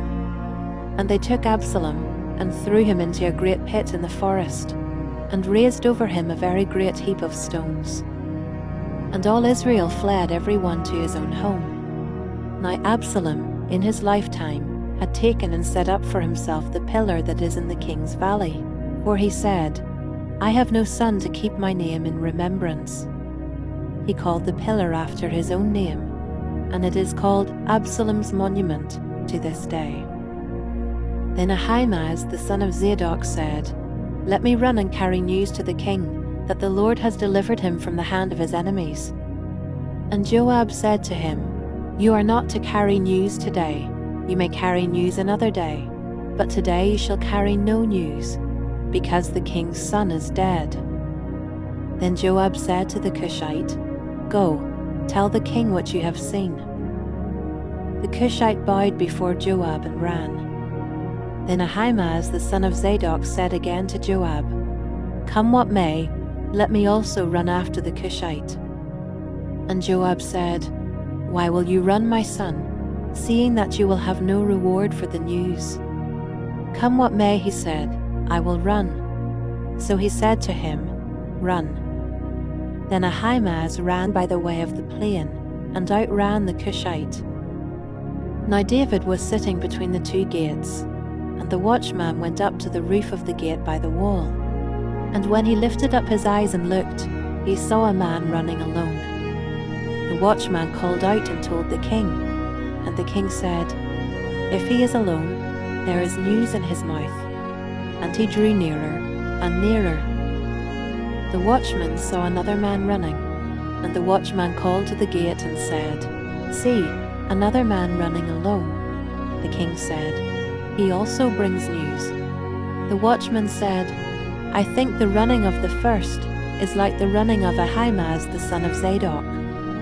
And the king said, "He is a good man and comes with good news." Then Ahimaaz cried out to the king, "All is well." And he bowed before the king with his face to the earth and said, "Blessed be the Lord your God, who has delivered up the men who raised their hand against my lord the king." And the king said, "Is it well with the young man Absalom?" Ahimaaz answered, "When Joab sent the king's servant, your servant, I saw a great commotion, but I do not know what it was." And the king said, "Turn aside and stand here." So he turned aside and stood still. And behold, the Cushite came, and the Cushite said, "Good news for my lord the king, for the Lord has delivered you this day from the hand of all who rose up against you." The king said to the Cushite, "Is it well with the young man Absalom?" And the Cushite answered, "May the enemies of my lord the king, and all who rise up against you for evil, be like that young man." And the king was deeply moved, and went up to the chamber over the gate, and wept. And as he went he said, "O my son Absalom, my son Absalom, would I had died instead of you, O Absalom, my son, my son." Chapter 19. It was told Joab, "Behold, the king is weeping and mourning for Absalom." So the victory that day was turned into mourning for all the people, for the people heard that day, "The king is grieving for his son." And the people stole into the city that day, as people steal in who are ashamed when they flee in battle.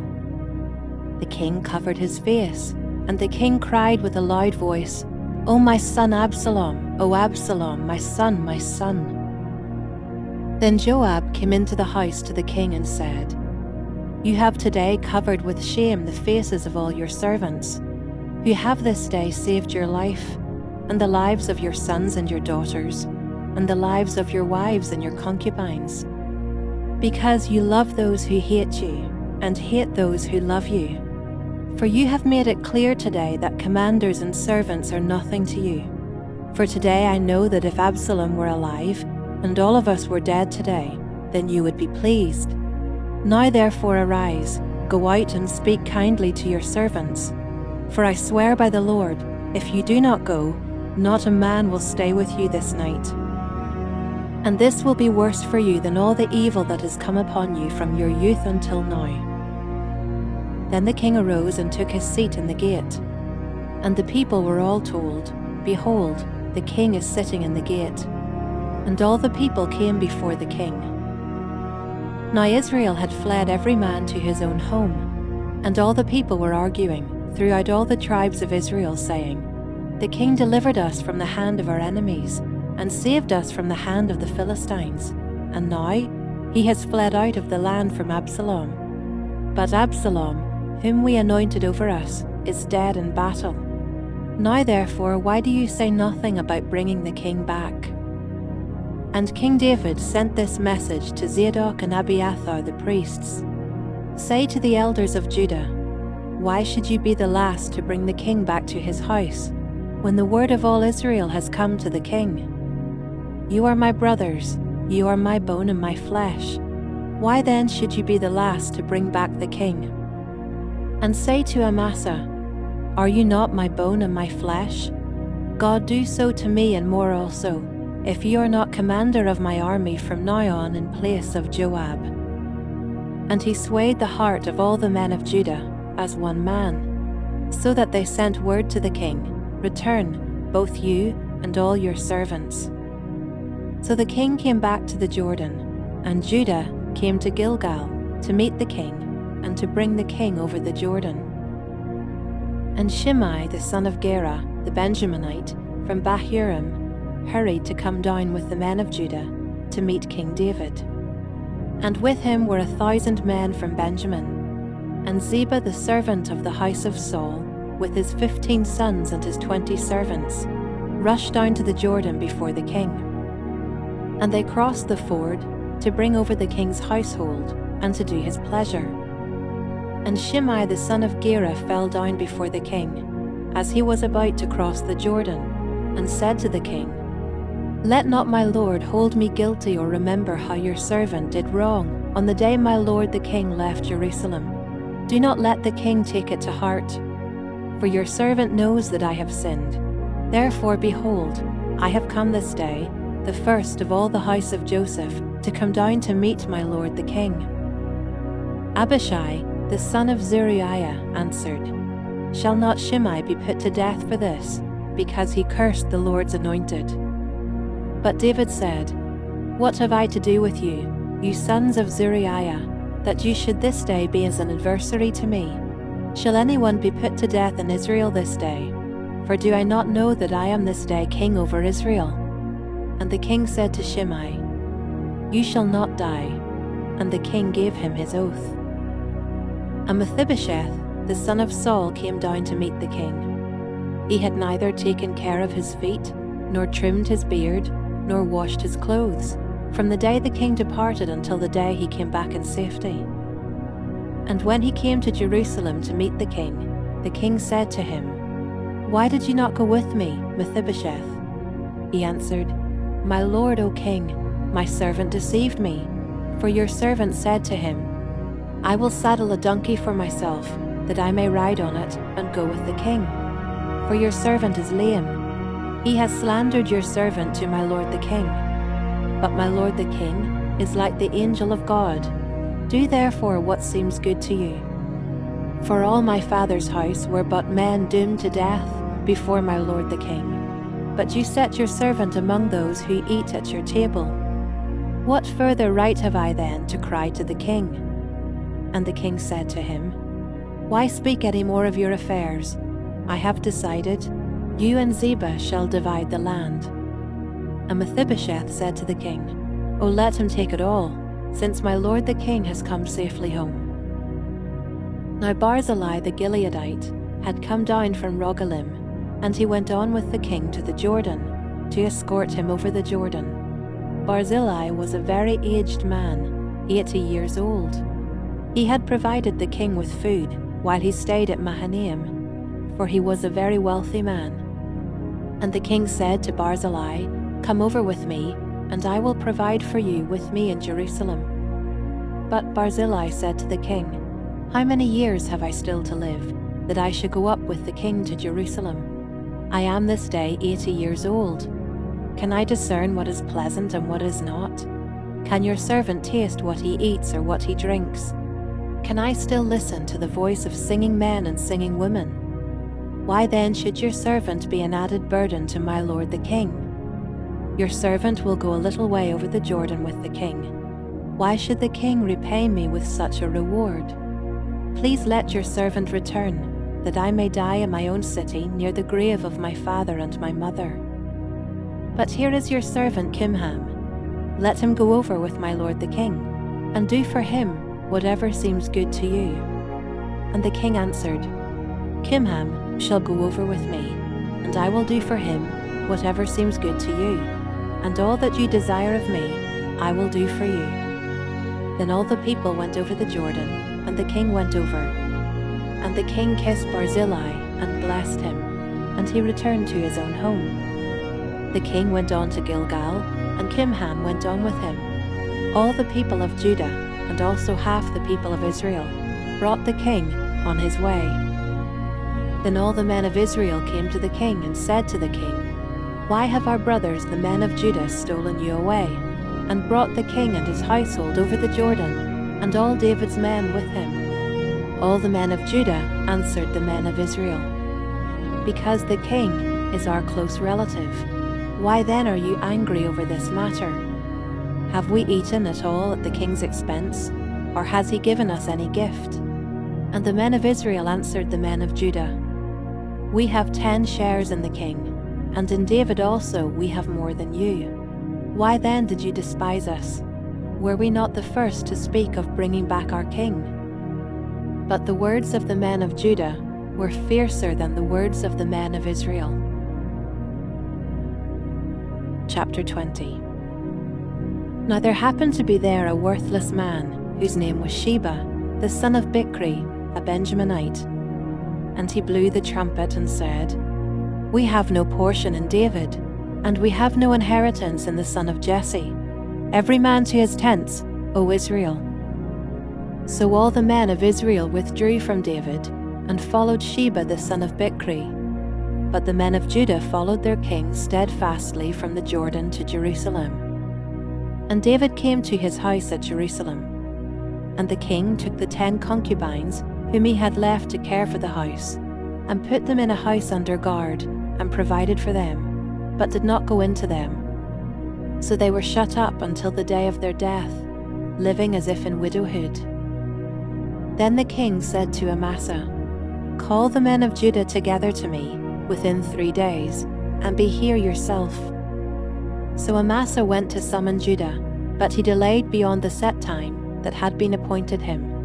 And David said to Abishai, "Now Sheba the son of Bichri will do us more harm than Absalom. Take your lord's servants and pursue him, lest he get himself to fortified cities and escape from us." And there went out after him Joab's men, and the Cherethites, and the Pelethites, and all the mighty men. They went out from Jerusalem to pursue Sheba the son of Bichri.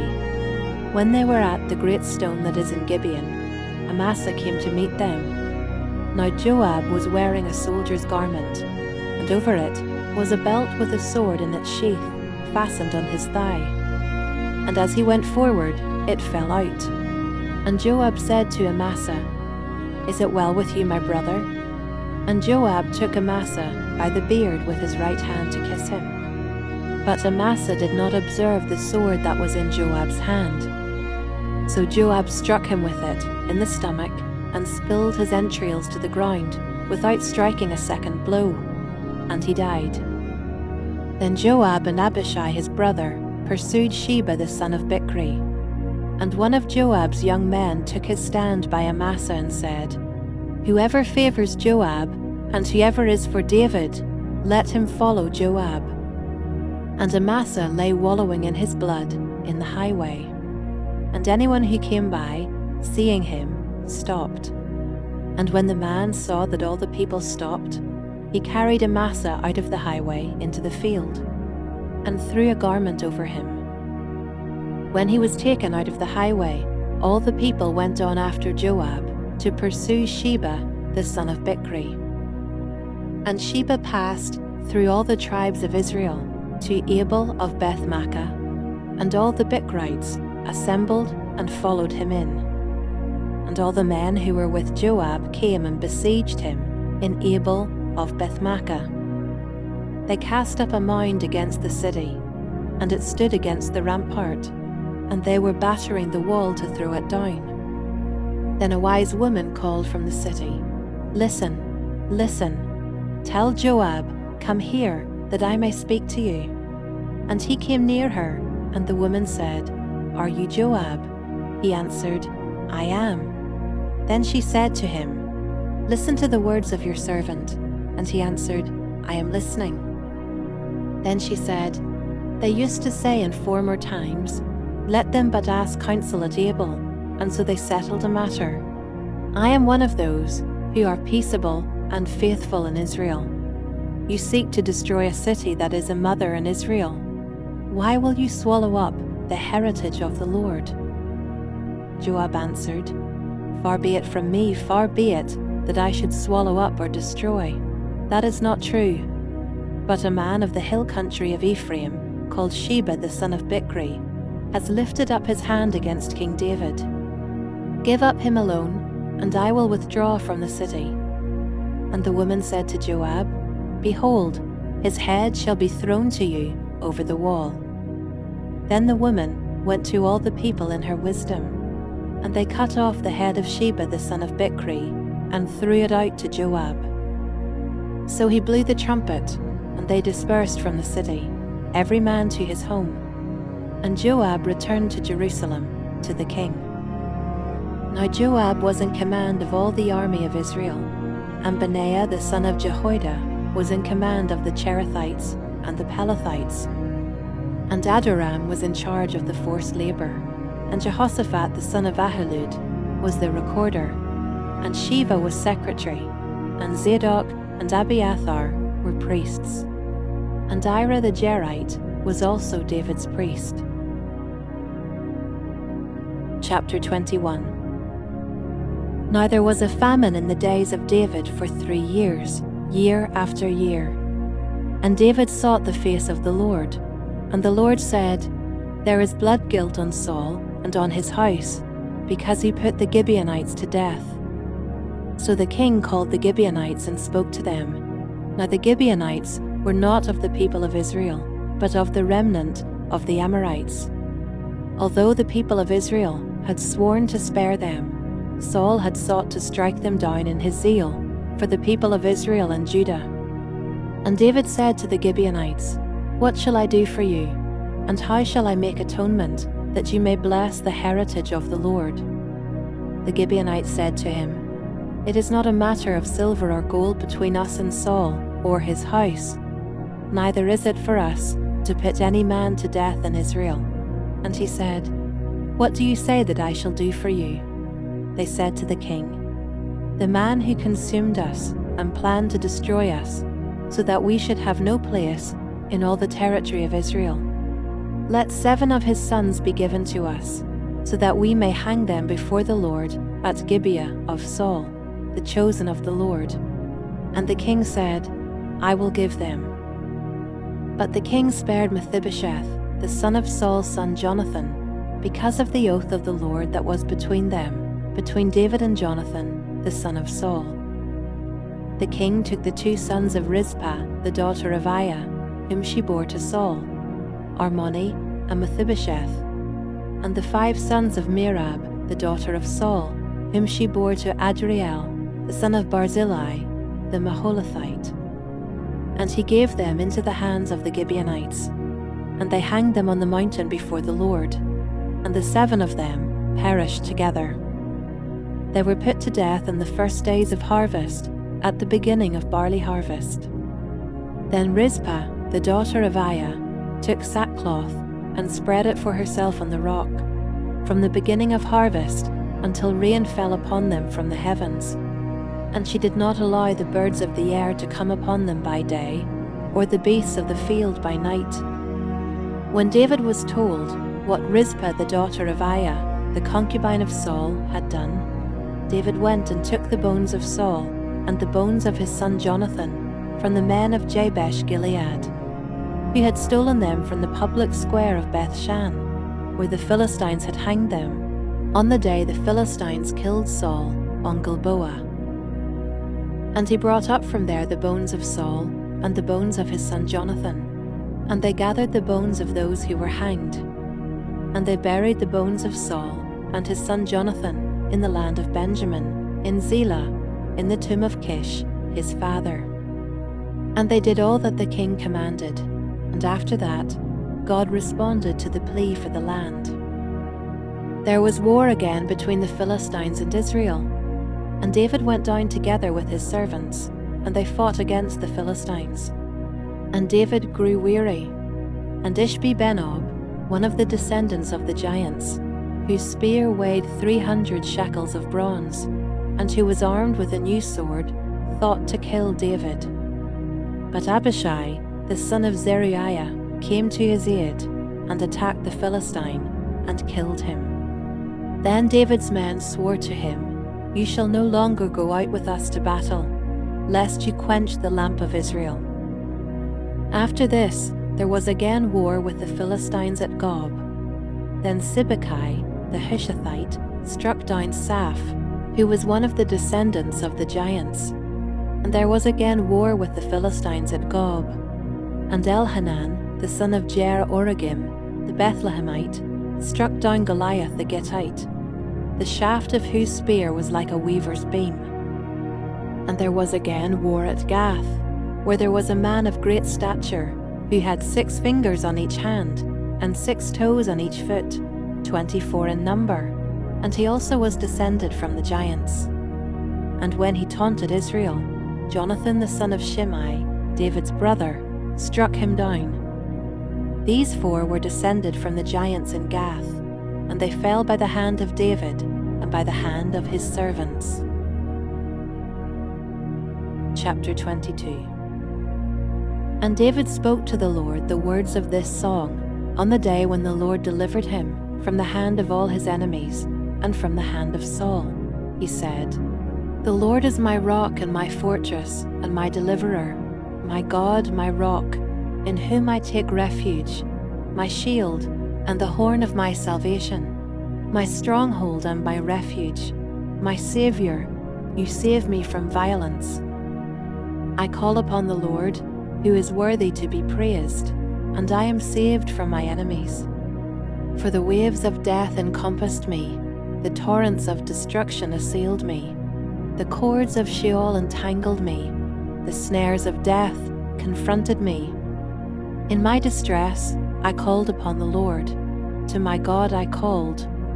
From his temple he heard my voice, and my cry came to his ears. Then the earth reeled and rocked. The foundations of the heavens trembled and quaked, because he was angry. Smoke went up from his nostrils, and devouring fire from his mouth. Glowing coals flamed forth from him. He bowed the heavens and came down. Thick darkness was under his feet. He rode on a cherub and flew. He was seen on the wings of the wind. He made darkness around him his canopy, thick clouds, a gathering of water. Out of the brightness before him, coals of fire flamed forth. The Lord thundered from heaven, and the Most High uttered his voice, and he sent out arrows and scattered them, lightning and routed them. Then the channels of the sea were seen. The foundations of the world were laid bare, at the rebuke of the Lord, at the blast of the breath of his nostrils.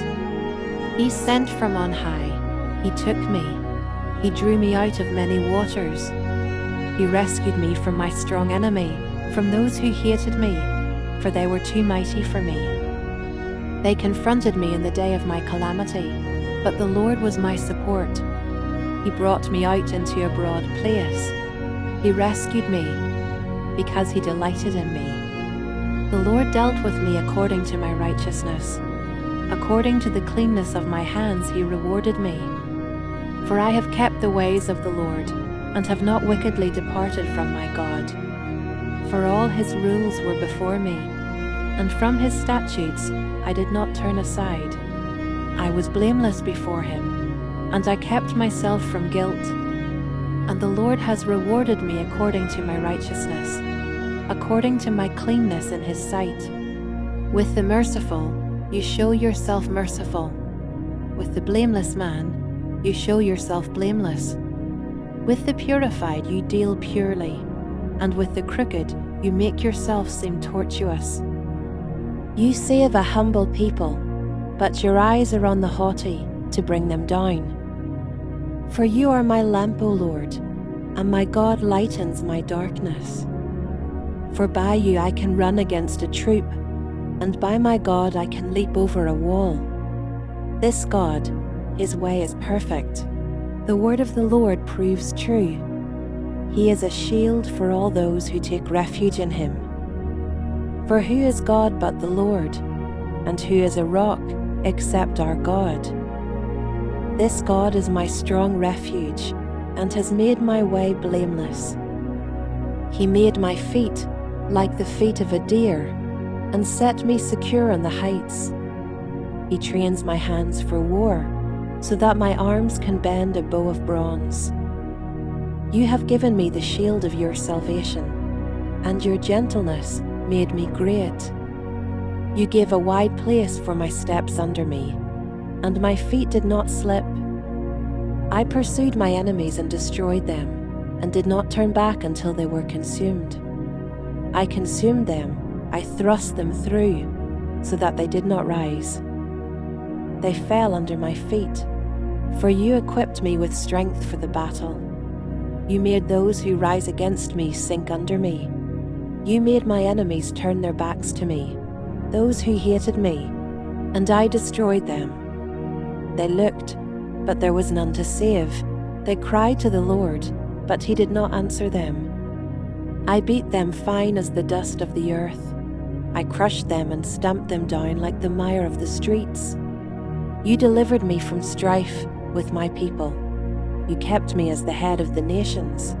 People whom I had not known served me. Foreigners came cringing to me. As soon as they heard of me, they obeyed me. Foreigners lost heart and came trembling out of their fortresses. The Lord lives, and blessed be my rock, and exalted be my God, the rock of my salvation, the God who gave me vengeance and brought down peoples under me. You brought me out from my enemies. You exalted me above those who rose against me. You delivered me from men of violence. For this I will praise you, O Lord, among the nations, and sing praises to your name. Great salvation he brings to his king, and shows steadfast love to his anointed, to David and his offspring forever. Chapter 23. Now these are the last words of David, the oracle of David, the son of Jesse, the oracle of the man who was raised on high, the anointed of the God of Jacob, the sweet psalmist of Israel. The Spirit of the Lord speaks by me. His word is on my tongue. The God of Israel has spoken. The Rock of Israel has said to me, when one rules justly over men, ruling in the fear of God, he dawns on them like the morning light, like the sun shining forth on a cloudless morning, like rain that makes grass to sprout from the earth. For does not my house stand so with God? For he has made with me an everlasting covenant, ordered in all things and secure. For will he not cause to prosper all my help and my desire?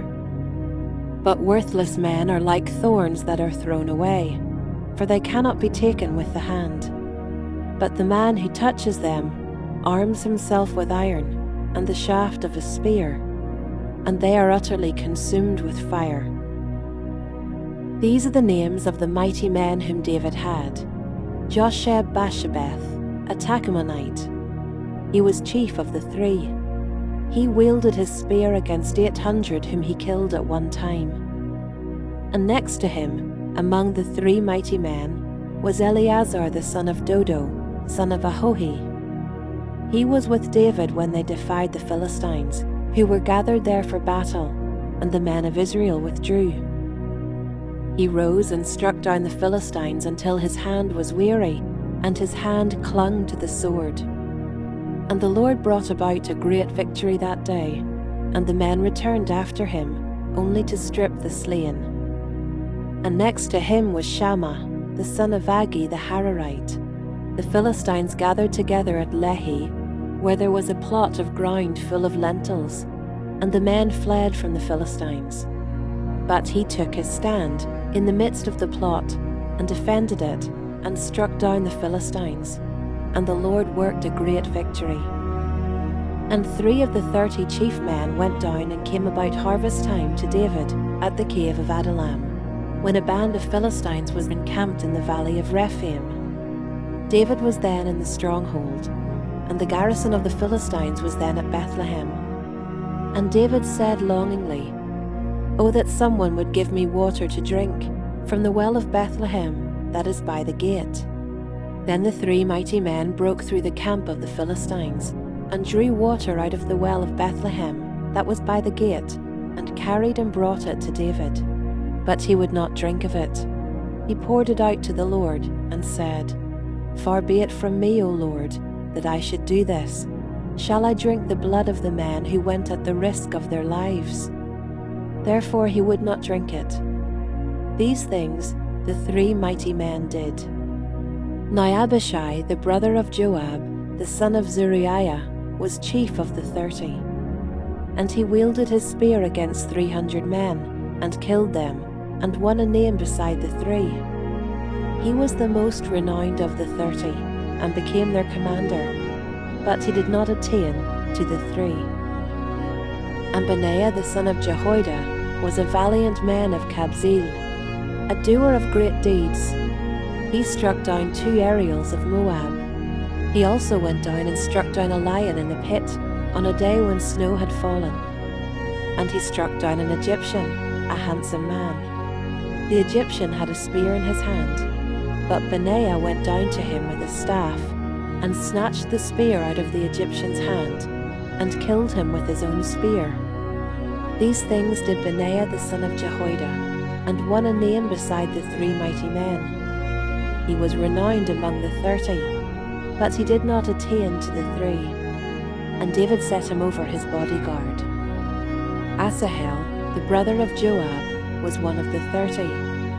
Elhanan the son of Dodo of Bethlehem, Shammah of Herod, Elika of Herod, Helez the Paltite, Ira the son of Ikesh of Tekoa, Abiezer of Anathoth, Mebunai the Hushathite, Zalmon the Ahohite, Maharai of Netopha, Helib the son of Bena of Netopha, Ittai the son of Ribai of Gibeah of the people of Benjamin, Benaiah of Pirathon, Hiddai of the brooks of Gash, Abialbon the Arbathite, Asmapheth of Bahurim, Eliabah the Shalbanite, the sons of Jashan, Jonathan, Shammah the Hararite, Ahiam the son of Sherar the Hararite, Eliphalet the son of Ahashbai of Makkah, Eliam the son of Ahithophel the Gilonite,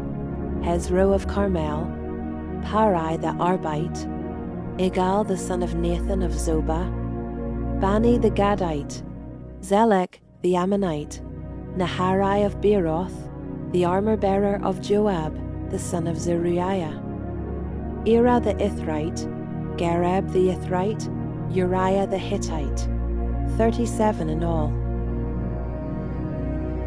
Chapter 24. Again the anger of the Lord was kindled against Israel, and he incited David against them, saying, Go number Israel and Judah.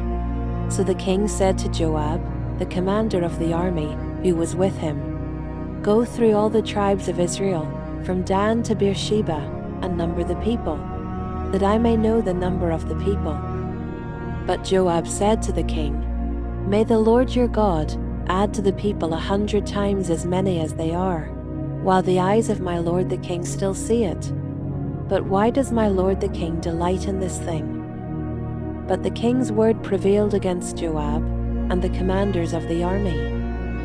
So Joab and the commanders of the army went out from the presence of the king to number the people of Israel.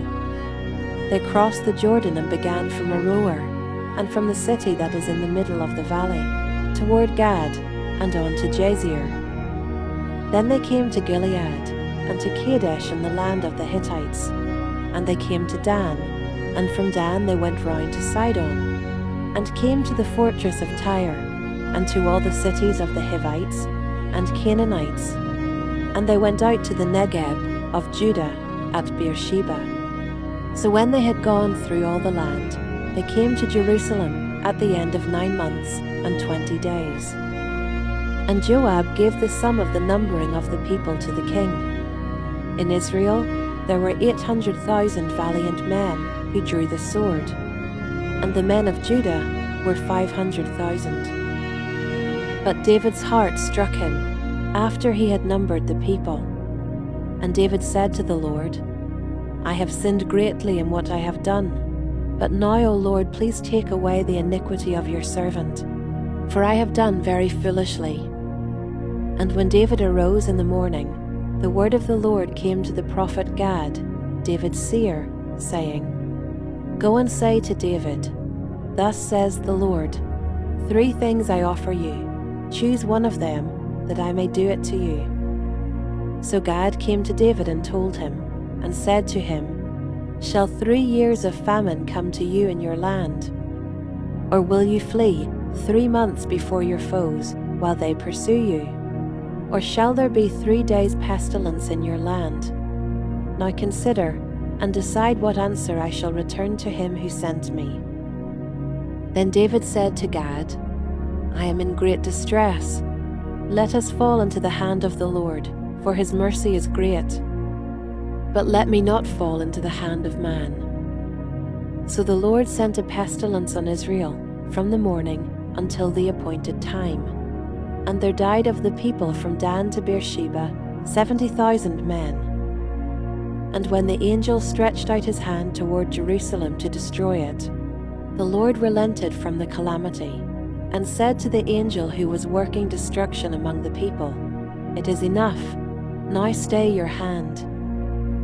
And the angel of the Lord was by the threshing floor of Araunah the Jebusite. Then David spoke to the Lord when he saw the angel who was striking the people, and said, Behold, I have sinned, and I have done wickedly. But these sheep, What have they done? Please let your hand be against me and against my father's house." And Gad came that day to David and said to him, "Go up, raise an altar to the Lord on the threshing floor of Araunah the Jebusite." So David went up at Gad's word, as the Lord commanded. And when Araunah looked down, he saw the king and his servants coming on toward him. And Araunah went out and paid homage to the king, with his face to the ground. And Araunah said, "Why has my lord the king come to his servant?" David said, "To buy the threshing floor from you, in order to build an altar to the Lord, that the plague may be averted from the people." Then Araunah said to David, "Let my lord the king take and offer up what seems good to him. Here are the oxen for the burnt offering, and the threshing sledges, and the yokes of the oxen for the wood. All this, O king, Araunah gives to the king." And Araunah said to the king, "May the Lord your God accept you." But the king said to Araunah, "No, but I will buy it from you for a price. I will not offer burnt offerings to the Lord my God that cost me nothing." So David bought the threshing floor and the oxen for 50 shekels of silver. And David built there an altar to the Lord and offered burnt offerings and peace offerings. So the Lord responded to the plea for the land, and the plague was averted from Israel.